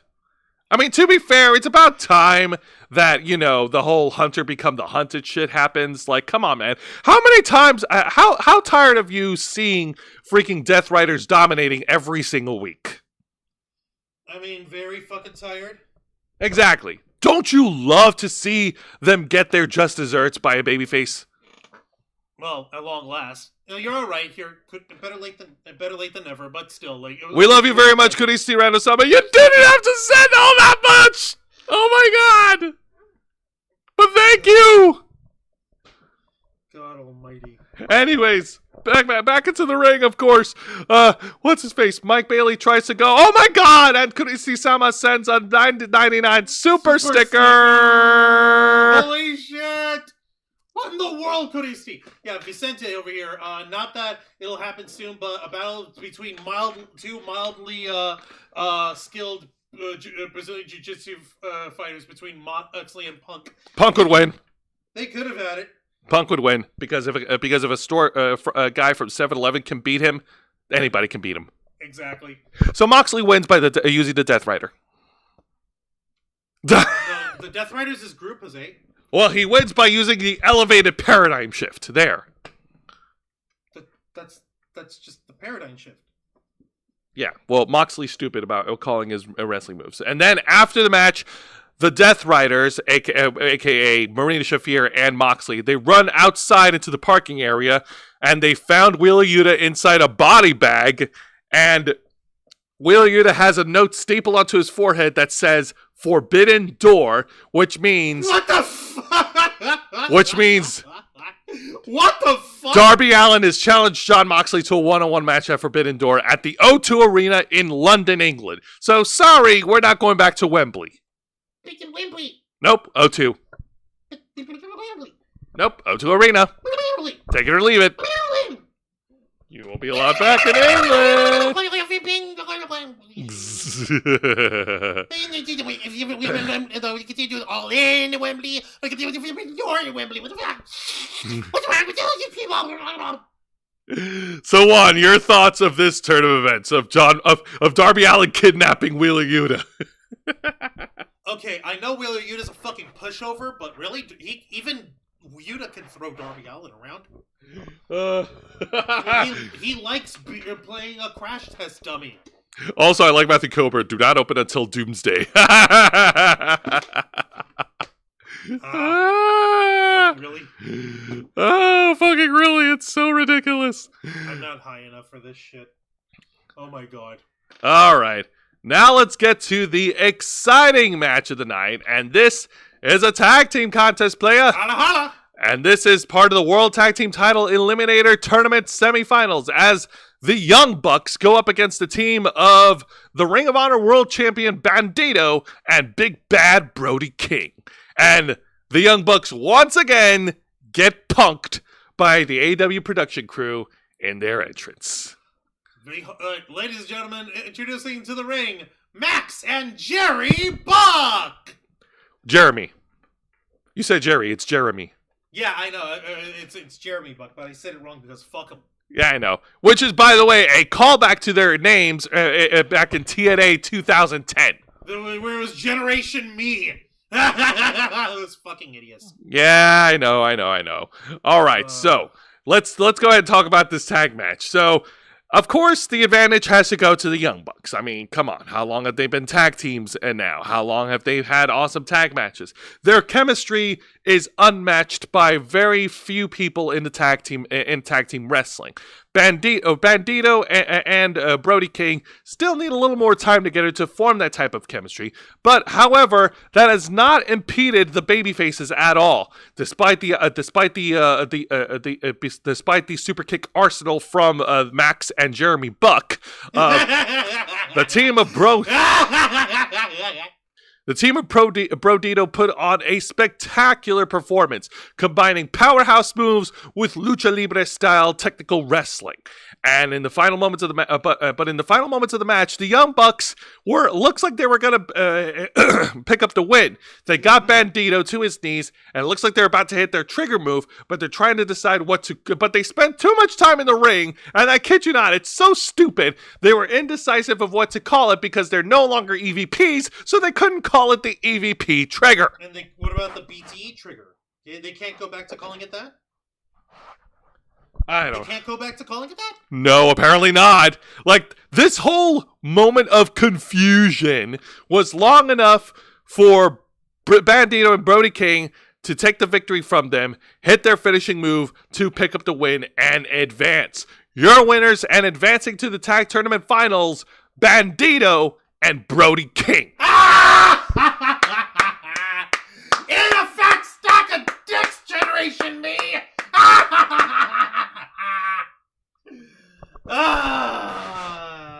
Glorious. Gen Me versus Motor City Machine Guns was money for TNA. It was. Jeez, what the fuck could he see? Well, what happened? Cody Randall-sama sending another $50 to our Cash App over at the Ravens Flock Cash App. I'm so glad I didn't spit my drink out. You Jeez. had said surprise. How dare you? Fuck. Oh my god! Yay! This person. Thank you so much! Fucking fuck, man. I gotta fucking. Oh my god, you're too good. You're too kind to us. Fuck. Oh my goodness! If anyone else would like to follow Cody Randall-sama's fine example, our Cash App is right here. Hashtag the Ravens Flock. And if that's not something that you're able to do, we also have a PayPal tip jar, tinyurl.com/tiptrf. So if you wish to follow her example either way, those are ways you could do it there as well. God damn it, woman! What the hell? That was out of nowhere. How dare you? But mostly thank you. Thank you so much. We really appreciate it. Yes, for real. Thank you. All right, and that was the exciting match of the night. It was a great tag match, and the right guys won. Yay! Now let's get this, please. Fuck the Bucks. And now let's get over to the exciting segment. And yes, it is a heel segment, but thankfully, one of the members of the heel was more tolerable in his promo than the other. It is a heel promo segment featuring the newly crowned AEW TNT champion, the Protostar, Kyle Fletcher, accompanied by Don Callis and the Don Callis family. Is this fucking carny prick. Yes. And, of course, as a shock to nobody, when Don Callis tried to talk first, the whole arena booed him out. And Don Callis actually has a special present for Kyle Fletcher. He painted his latest piece in honor of their friendship, of their bond. Juan, let's show this piece of art. Look at this. Isn't it great? I would put it up there with Picasso, Michelangelo even. It's kind of gay, dude. I mean, like, I don't know what's his face Don Callis used to wear in his in-ring days, if he even had any. But he's literally wearing like a little fishnet like wife beater, A shirt. And he's got what's his face? Yeah, Peg, I'm blind! Yeah, and he's got Kyle Fletcher over here. Who's wearing nothing at all. He's doing his Randy Orton pose. With the TNT Championship around his waist. Also, I like the way I like the way Don Callis is painted. Like, damn, Cyrus the Virus, you were shredded back in EC Dub? I'm like, no, I'm sorry, but where's Don Callis' hand? You see, it's behind Kyle Fletcher. You don't want to know where his hand is. You don't want to know what. You don't want to know the answer to that question. No, you don't. I want to know. Can you show me? I want to know about these strangers like me. Why do you hate yourself so much? Because this is homoerotic. This is erotic of the homo variety. It looks really, really gay, dude, and not in a homophobic way. I mean, like, this is the kind of thing a man who loves another man would do to profess his love to that other man. My eyes, it burns. Thank you, Mr. Quake. Like, I'm like, literally, it's pretty gay. It's pretty gay, bruh. It's pretty gay, bruh. I'm sorry, like, for my decency's sake, I'm going back to this photo. Now, Kyle Fletcher, Now, Kyle Fletcher bragged about how he beat Dustin Rhodes on Saturday's Collision in the Texas Death Match, and how he finally got the opportunity that was taken from him and All in Texas. And he says he's going to be one of the greatest TNT champions of all time on his way to being one of the greatest wrestlers of all time. And he was issued an open challenge on this Saturday at Collision to defend his AEW TNT championship. Ooh. This guy is oozing with confidence. God. Too bad his manager's got the hots for him. Otherwise, I'd be very happy for Kyle Fletcher right now. They're clearly elevating him. They're doing really well. Now he's got this weird fucking this bromance? No, this isn't bromance. This is non-consensual as hell. He's got some Dan Schneider fucking problems right behind him in the form of Don Callis over here. Whoa! He needs to watch out. Alright? I think all three of them need to sit down and have a discussion. Yeah, all three of them. Kyle Fletcher, Don Callis, and Don Sky. Callis Phallus. Well, no, I was going to say, and Kyle's girlfriend, Sky Blue. Yeah, no. See, that's too many people for him. See, Don Callis just wants Don Callis' Phallus to talk to him. Ha! Don Callis, please keep He's your a heel manager. A little bit of homophobia against them, or rather implied homoeroticism to make the bad guy feel insecure is fair fucking game, because fuck the bad guys. That's the whole thing. All right? Yeah. All right. Now let's get into the this match was okay, but it was predictable who was going to win. It's a fatal four-way match, a qualifier match. Whoever wins will get a chance to challenge for the AEW TBS title at the Forbidden Door event against Mercedes Money. Against Mercedes Moné. All right, so that is Queen Amidala taking time away from the Galactic Senate in order to stop the Army of the Republic being formed. You're an asshole. Sky Blue, who managed to get away from the photo shoots, versus Alex Windsor versus Billy Starks. Yes, and like I said, the match managed to get out looking a little paler because she's spending time under Athena's shadow, but that's a different story. Yes, and the two women at ringside were the Ring of Honor Women's World Champion Athena and the AEW Women's World Champion Timeless Toni Storm. Of course, Toni Storm is there to make sure to keep Athena in check. Once again, another opportunity to cash in, but they're saving their match for the Forbidden Door, so whatever. Anyway, so these four women. Oh God! These four women, they has fight. It was a good match. Not exactly a great match. I mean, no, it was a great match. Like, everything was done right. But it was very obvious who they were telegraphing very hard who was actually going to win. It wasn't going to be Billy Starks because she still needs to be the little minion for Athena to help her in her quest to become AEW Women's World Champion. And it wasn't going to be Sky Blue and Queen Aminata, unfortunately, because as talented as they are, they're nowhere near the level of interest, I guess, for the title picture. So it has to be the newly signed Alex Windsor. You know what? I don't really have a problem with that. Yeah, I know. It's just like if we're gonna strap a rocket on someone, they're gonna highlight the new chick. Exactly. After all, it's about who you're married with. Ain't that right there, Billy Goat? Wink, wink, nudge, nudge. Alex Windsor gets the win. I'm sorry, but they made it so painfully predictable for me. It's like saying, here's a match for who's like Attitude Era at time.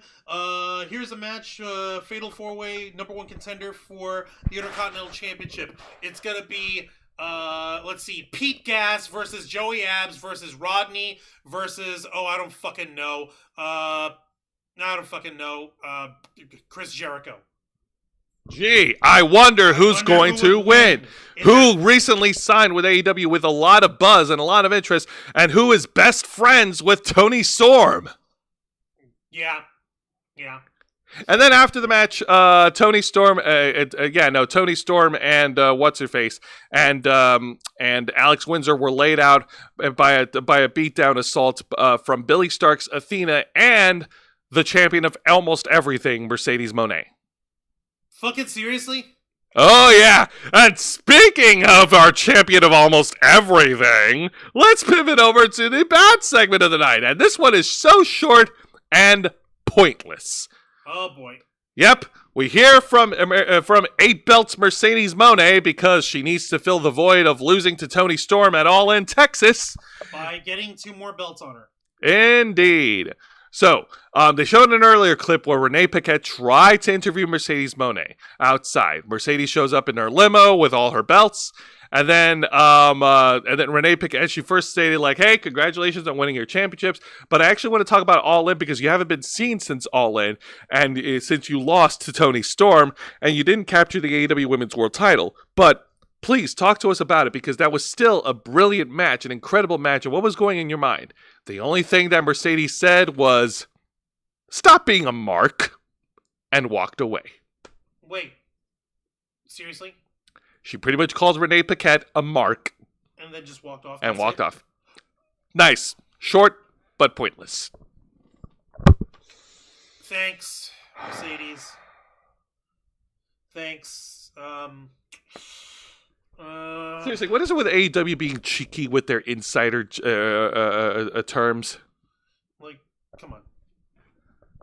Like, who's it for? Who's gonna fucking enjoy this?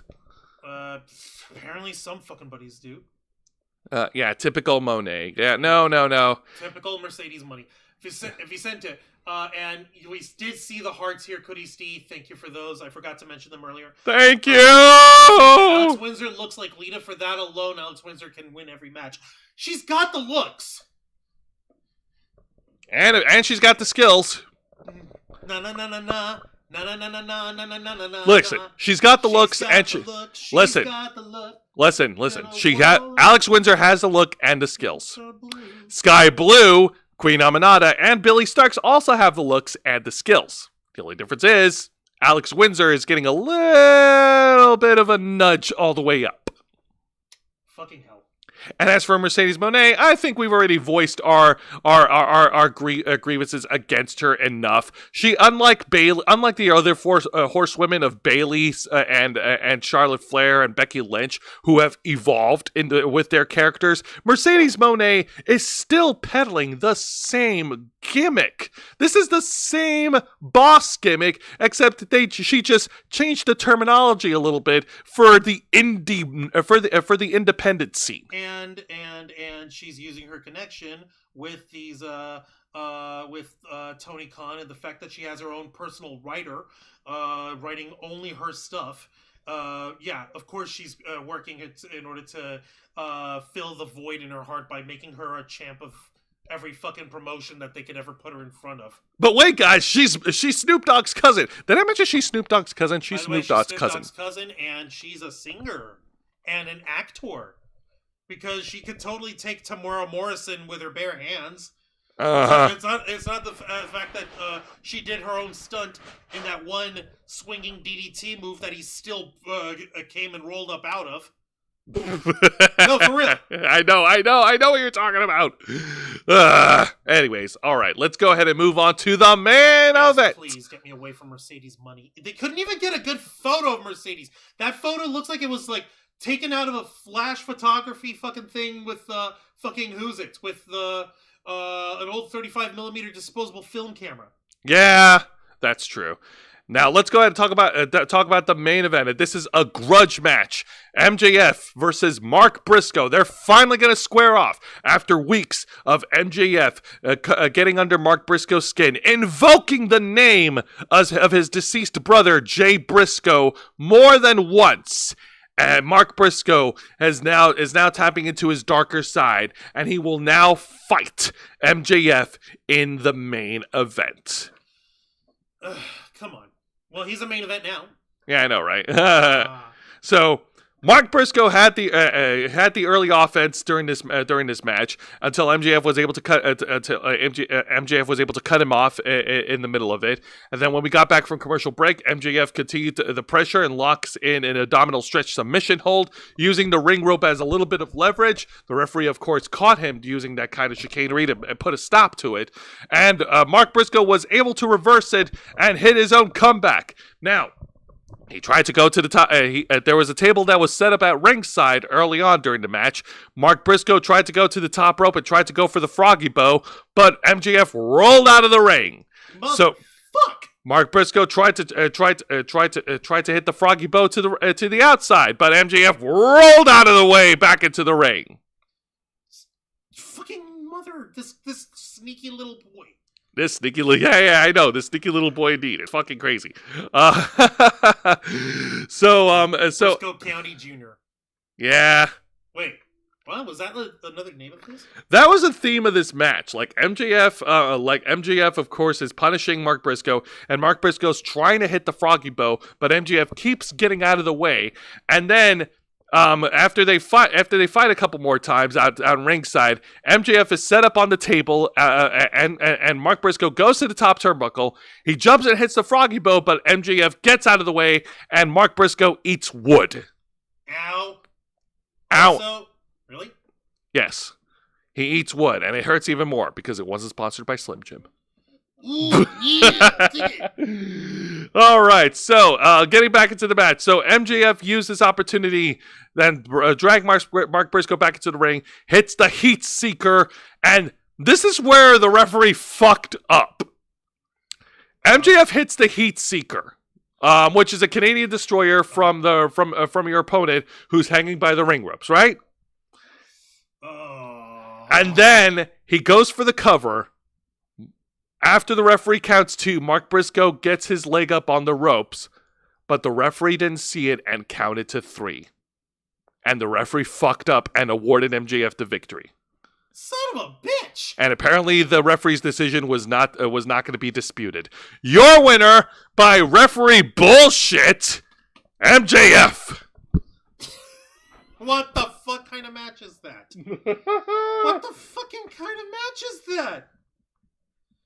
I don't get it! And then afterwards, MJF continues to punish Mark Briscoe in the middle of the ring, laying in a couple of right-hand punches, grabs his Dynamite Diamond ring, clocks Mark Briscoe in the head. This brought out AEW World Champion Hangman Adam Page to brawl with MJF to close off the show. Yeah, the finish is fucking dumb. Fire that referee. Fire that stupid... Is that same idiot bald referee? Yes. Yeah, no fucking wonder. Oh no my fucking wonder. God. That couldn't have been that couldn't have been staged. That had to have been. That looked like a genuine fuck up by the referee. God Almighty! You gotta hand it to it. These guys almost managed to knock the show out of the park. You know, in terms of having a pretty decent show, and then they have to stumble and faceplant right at the finish line. Fucking hell. I know, it's about as bad as when they showed Chris Jericho crashing on fake metal floor. That's what it was. All right. Now let's go ahead and get into this week's edition of TNA Impact. Yay. I like TNA. Of course we do. We all like TNA. Now, that being said, we opened TNA Impact with a promo segment from the TNA World Champion, Trick Williams. NXT's Trick Williams. You gotta remember that. They have the NXT logo there. They didn't leave the NXT logo out. You have to say it. Fine, NXT's Trick Williams.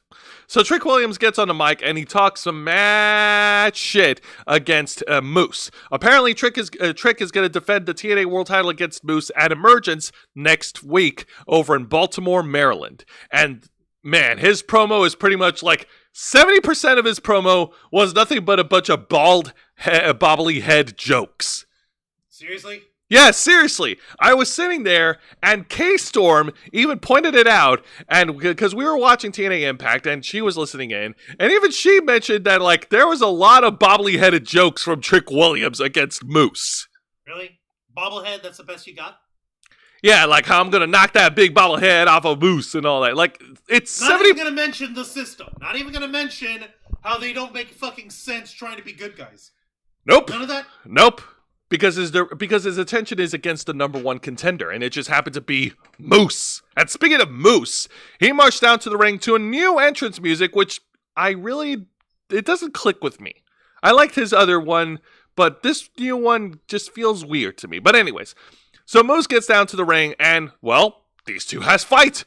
These two had a big fight. There was a pull apart. Referees and officials broke up the fight between Trick and Moose. Damn. Damn like, it. This is just how you fucking expect it. But then again, like, Trick, you gotta come up with something a little more clever. Bobblehead. Hey, you better watch it, man, because I'm gonna whoop that. I'm gonna whoop you upside your bobbly head, my friend. Let's talk about it. No, I'm not gonna talk about it. I do shit about it. And then you guys fight. Vicente, when Mark Briscoe tries imitating Sabu too much, he'll like Sabu occasionally did crash and burn. Yeah, but except he didn't crash and burn. The AEW referee fucked up in the count in the main event finish. Yeah, it wasn't his fucking fault. It's the fucking idiot ref. He loved Moose's old theme too. Yeah, same. Damn. All right, let's go ahead and pivot over to the exciting match of the night because the Knockouts get their own tag team match, baby. We get some tag team action up in here as a team of the Elegance brand, which is the one half of the TNA Knockouts tag team champions, Heather and Meg by Elegance. Have we established this? M by Elegance, thank you, with their personal concierge versus the team of former WWE superstar Laying Lee former WWE superstars Laying Lee and Xia Brookside. Wait, what was Xia Brookside in? NXT UK. Oh yeah, that's right. And Xia Li was in NXT. God damn it. Yeah, I remember. Yeah. And this was actually really good. This was actually a really fun tag match. All four of these ladies definitely delivered. Xia Brookside and Laying Lee, they've been pairing up as they've been formed in alliance for weeks.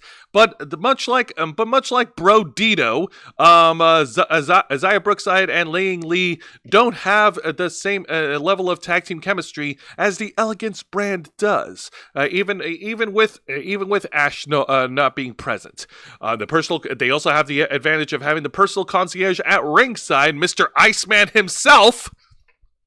What? Yeah, because you mentioned he was named Iceman on Twitter, right? Yeah.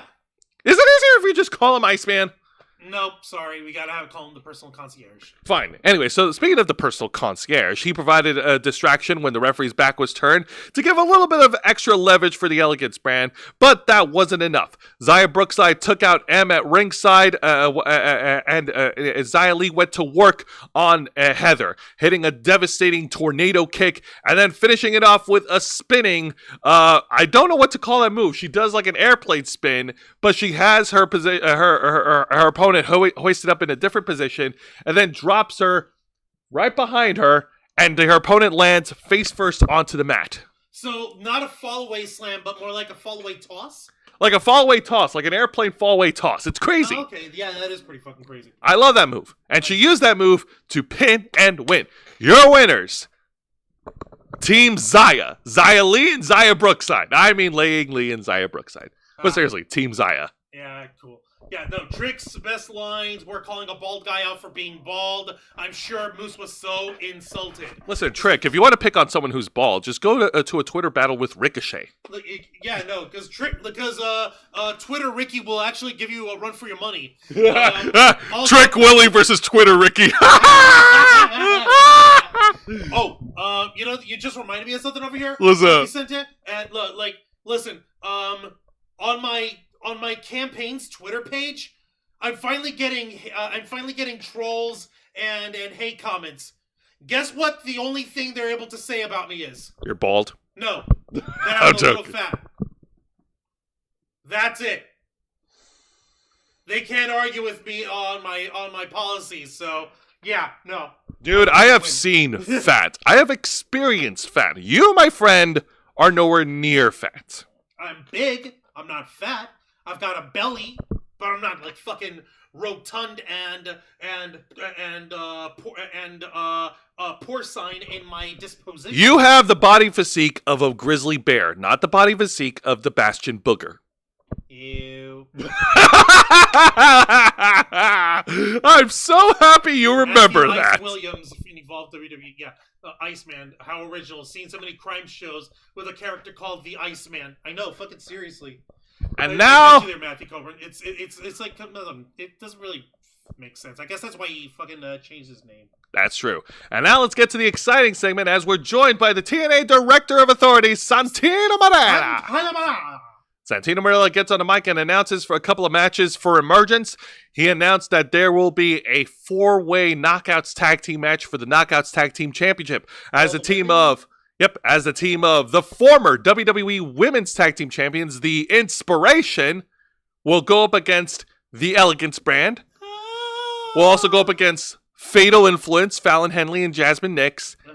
And the team of Xia Brookside and Laying Lee. All right, so we've got one team representing the NXT Invaders, One team who literally just got slapped together here, tonight on Impact. Another team who are iconic. And, of course, the reigning Knockouts Tag Champions. Yeah! This works. You're healthy, not fluffy, Wancho. Well, I'm healthy-ish. I'm between healthy and fluffy. Tell that to my A1C, you know? But in all seriousness, I know I'm a bigger dude. I'm not gonna hide that. But if that's the only thing that anyone can attack me on in my political page for my campaign, then they've got fucking nothing. Yeah, let them bitch. Yeah. Anyways, and then just as he's continued his announcements, he brought out Nick and Ryan Nemeth, the Hollywood Heels, who were my big brother. Last week on TNA Impact. Nick and Ryan Nemeth shared their grievances of being robbed of the TNA World Tag Team titles by the Hardy Boys over at Slammiversary, And while Santino Marella acknowledged that, he also noted that the Hollywood Heels went too far and injured the hometown man. Poor Cody Deaner. I'm sorry, I mean Charlie Brown from out of town. Ha! No, that's the fucking name of it. Charlie Brown from out of town. So I explained it last week. Jimmy Valiant. I know what you mean.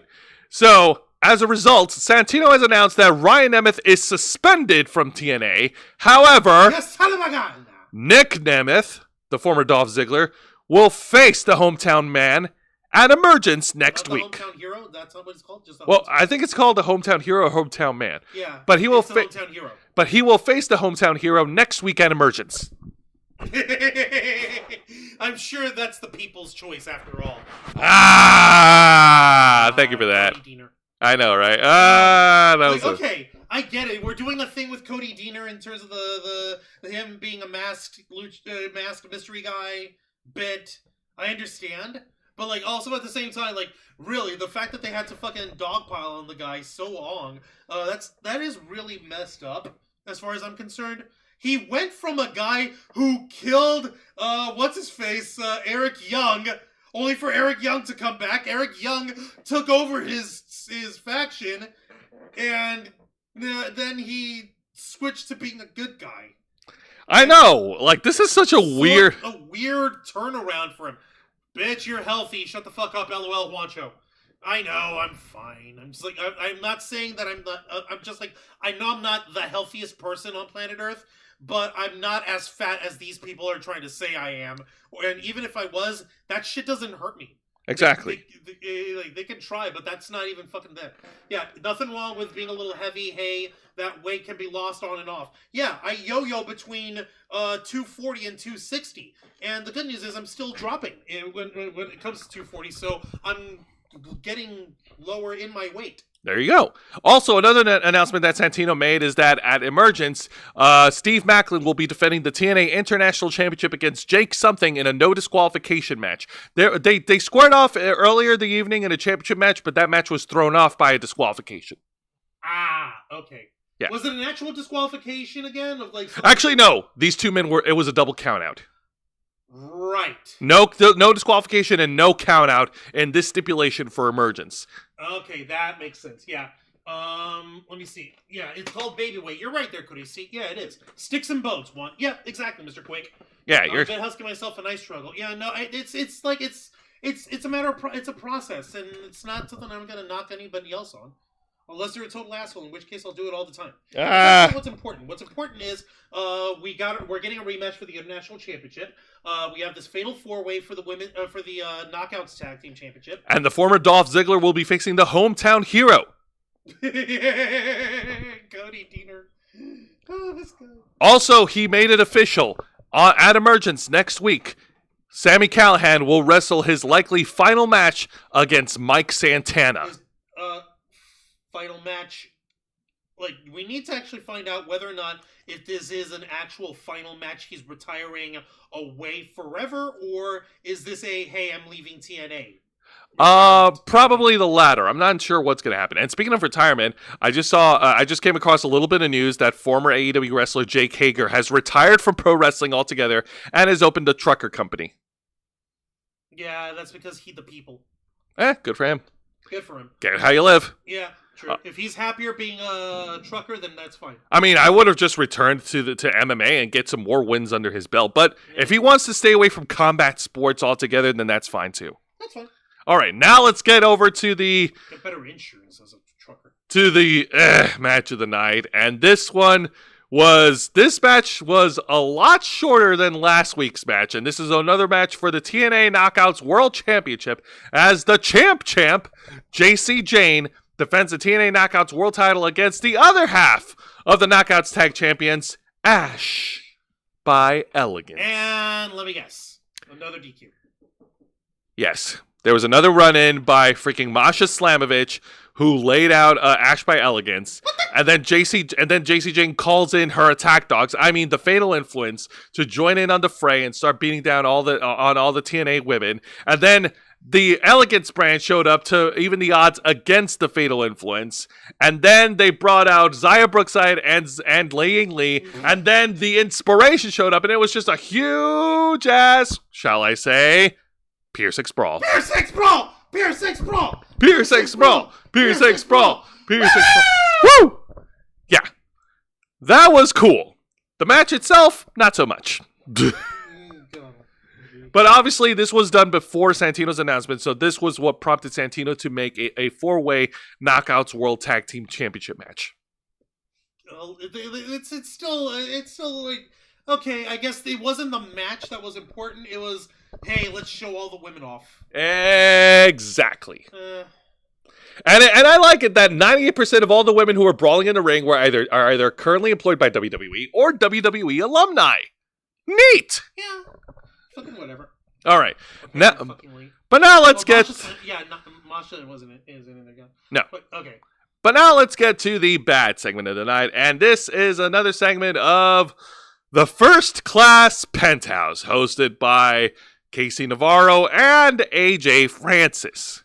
Okay. Now, apparently, Casey Navarro's his knee injury is legitimate, and unfortunately, he will be taking some time off to recover from his knee injury.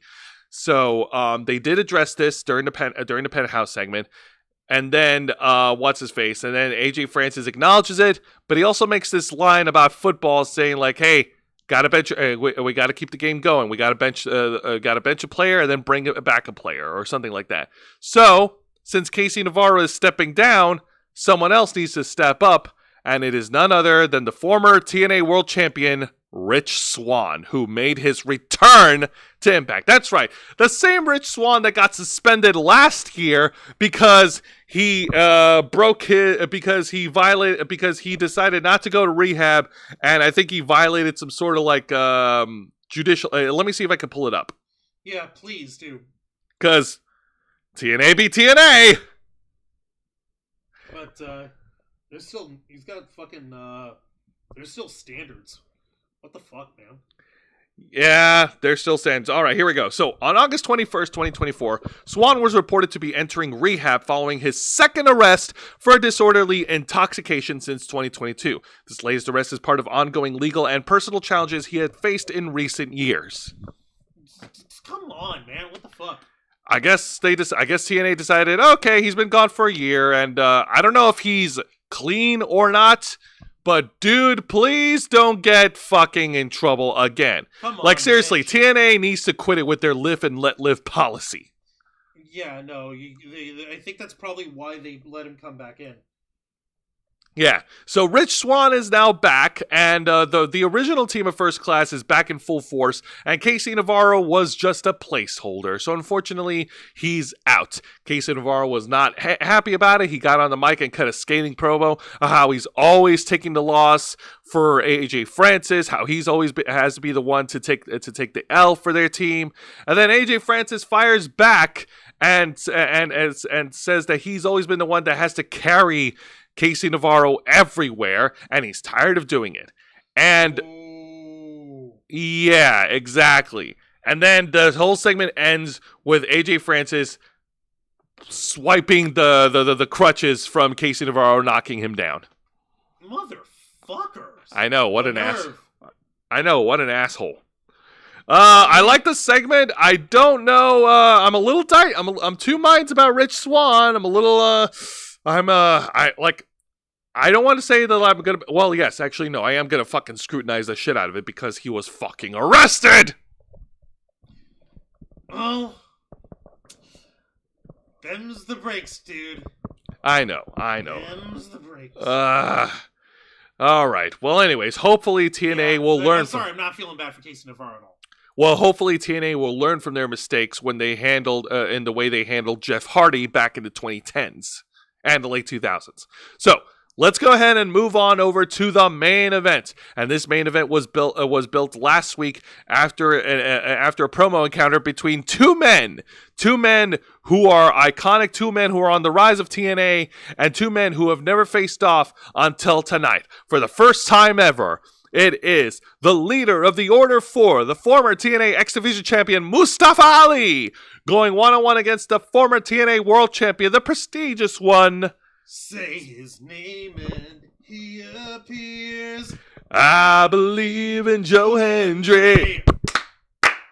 That's right. Joe Hendry versus Mustafa Ali with the Order 4 at ringside. So we start off for the first couple of minutes. Joe Hendry was able to outfox Mustafa Ali with a series of reversals and takedowns, out-wrestling him, if you will. And Mustafa Ali was getting very frustrated over that shit. I mean, how can you not be frustrated? And then Joe Hendry, with a great display of power and endurance, was able to catch Mustafa Ali and reverse one of his moves, and he was able to turn it into a stalling suplex in the middle of the ring, and the fans came alive for that.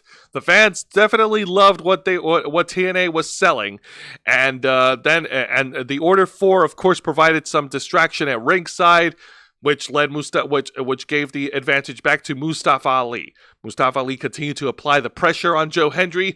Joe Hendry was able to fire back. Mustafa Ali tried to go for like a jumping tornado DDT, but Joe Hendry was able to reverse it and turn it into another suplex. That's right. Yeah, because you saw it with me. I did. Yeah. Yes. And I was just floored by him. No, it was good. Joe Hendry hits his own comeback. He hits the fallaway slam. He hits his signature moves. He tries to go for the standing ovation, but the referee, as he was counting to three, Tasha Steelz pulls the referee from under the ring, and then Joe Hendry has just had enough. He starts brawling with the great hands in the middle of the ring. And then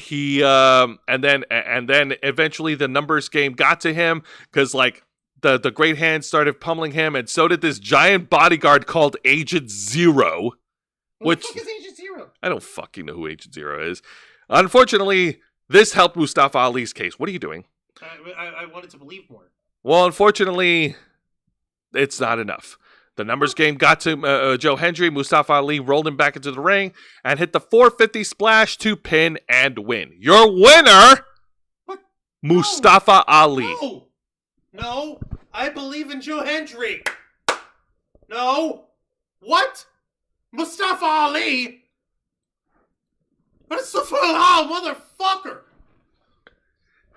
Yeah, unfortunately, things are not looking good for Joe Hendry's trajectory. But he's prestigious. He lost his chance to recapture the TNA World title at Slammiversary. He lost to Mike Santana the week after. And then 2 weeks later... fast forward to now, he lost to Mustafa Ali. He's a local hero before we had the hometown hero. But don't worry, Juan, because on next week's edition of NXT, Joe Hendry will go one-on-one against Charlie Dempsey. Di su nombre aparece, yo creo en Joe Hendry. Like, come on, man. Really? Charlie Dempsey? Really? Fucking really? But hey, Charlie Dempsey's got no business being in TNA. But hey, at least Joe Hendry got a really cool selfie moment with Ren Sinclair after coming out of a fridge. Giggity. All right, Juan, ring the bell. Don't mind if I do. Okay, so final thoughts on this week's edition of TNA Impact. The knockouts obviously killed it. A great knockouts tag match with Laying Lee and Zaya Brookside getting the win. You keep saying sorry about that, but I don't think you're actually sorry. Zaya Lee is much more easier to pronounce. It's just less syllables. Yeah, well, still, it's like or less words actually.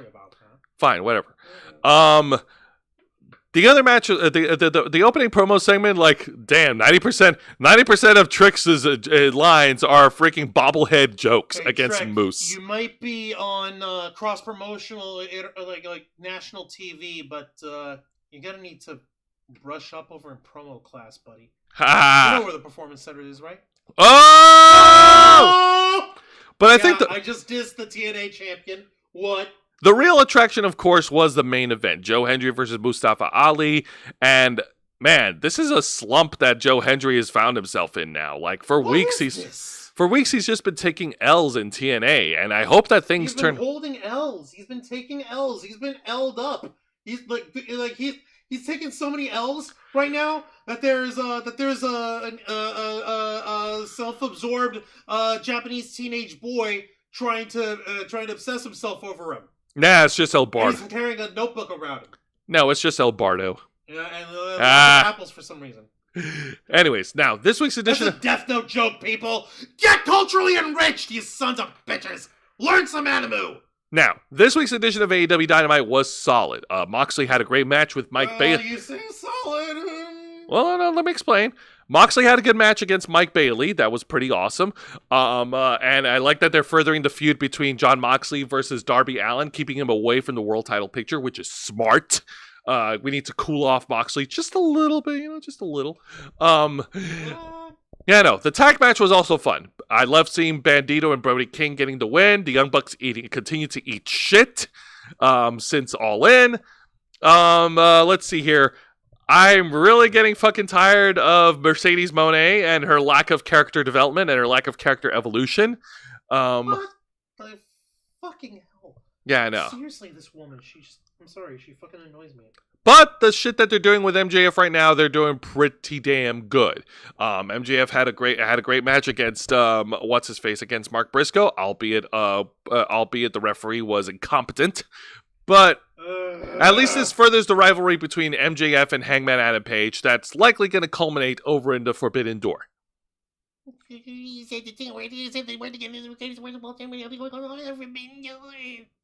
And also Don Callis is a great paintist. Is a great painter. Okay, he really did paint that, or this is just like a fucking screen. I'm pretty sure that it's phony, but yeah, I'm pretty sure. I'm trying to keep kayfabe, Juan. He's an artiste. Yeah, sure he is. Now, this week's edition of NXT. Wow, you missed it. Okay, whatever. Yeah. Homoerotic there. Jeez. Oh my god. I gotta beat you over the head with my jokes. No, Wancho, put the screwdriver away. Bitch, I'll put whatever I want over here. I got a solid sonic screwdriver off with your name on it. So NXT, the main event was pretty good. Tatum Paxley is, of course, showing massive improvement in her ring repertoire against Sol Ruca. Sol Ruca continues to put on awesome match after awesome match. Everything else was also pretty good. I like how they're continuing the feud with Blake Monroe and Jordan Grace, and how Kalani Jordan won by countout. That was funny. And Ethan Page's new wrinkle in his Canadian Championship has now gained him a new faction with Chelsea Green, giving her endorsement to the new North American Champion, which is nice. Which is out of left field, but sure. And Dark State continues to be the they're on their way of being the shit stain of NXT Creative. That promo, my God. Really? That is like a new level of bad. A promo that's so bad, it's funny. That's so fucking ridiculous. I am so sorry. Oh my God. I am so sorry for them. Yeah, I know, right? So ridiculous. All right, so just a reminder, folks. This Saturday afternoon at 5 p.m., we're going to be continuing our playthrough of Metal Gear Solid 4 Guns of the Patriots with Waterhouse at the helm for another edition of Los Amigos Play. And we're also going to be having some more details to talk about for this week's edition of the Ravens Flock, which will be at 7:30 p.m. Eastern. Juan, plug us away. Don't mind if I do. Ladies and gentlemen, boys and girls, everybody in between, thank you very much for watching this week's live stream edition of Wrestle Rewind, hosted by Jose. Yes,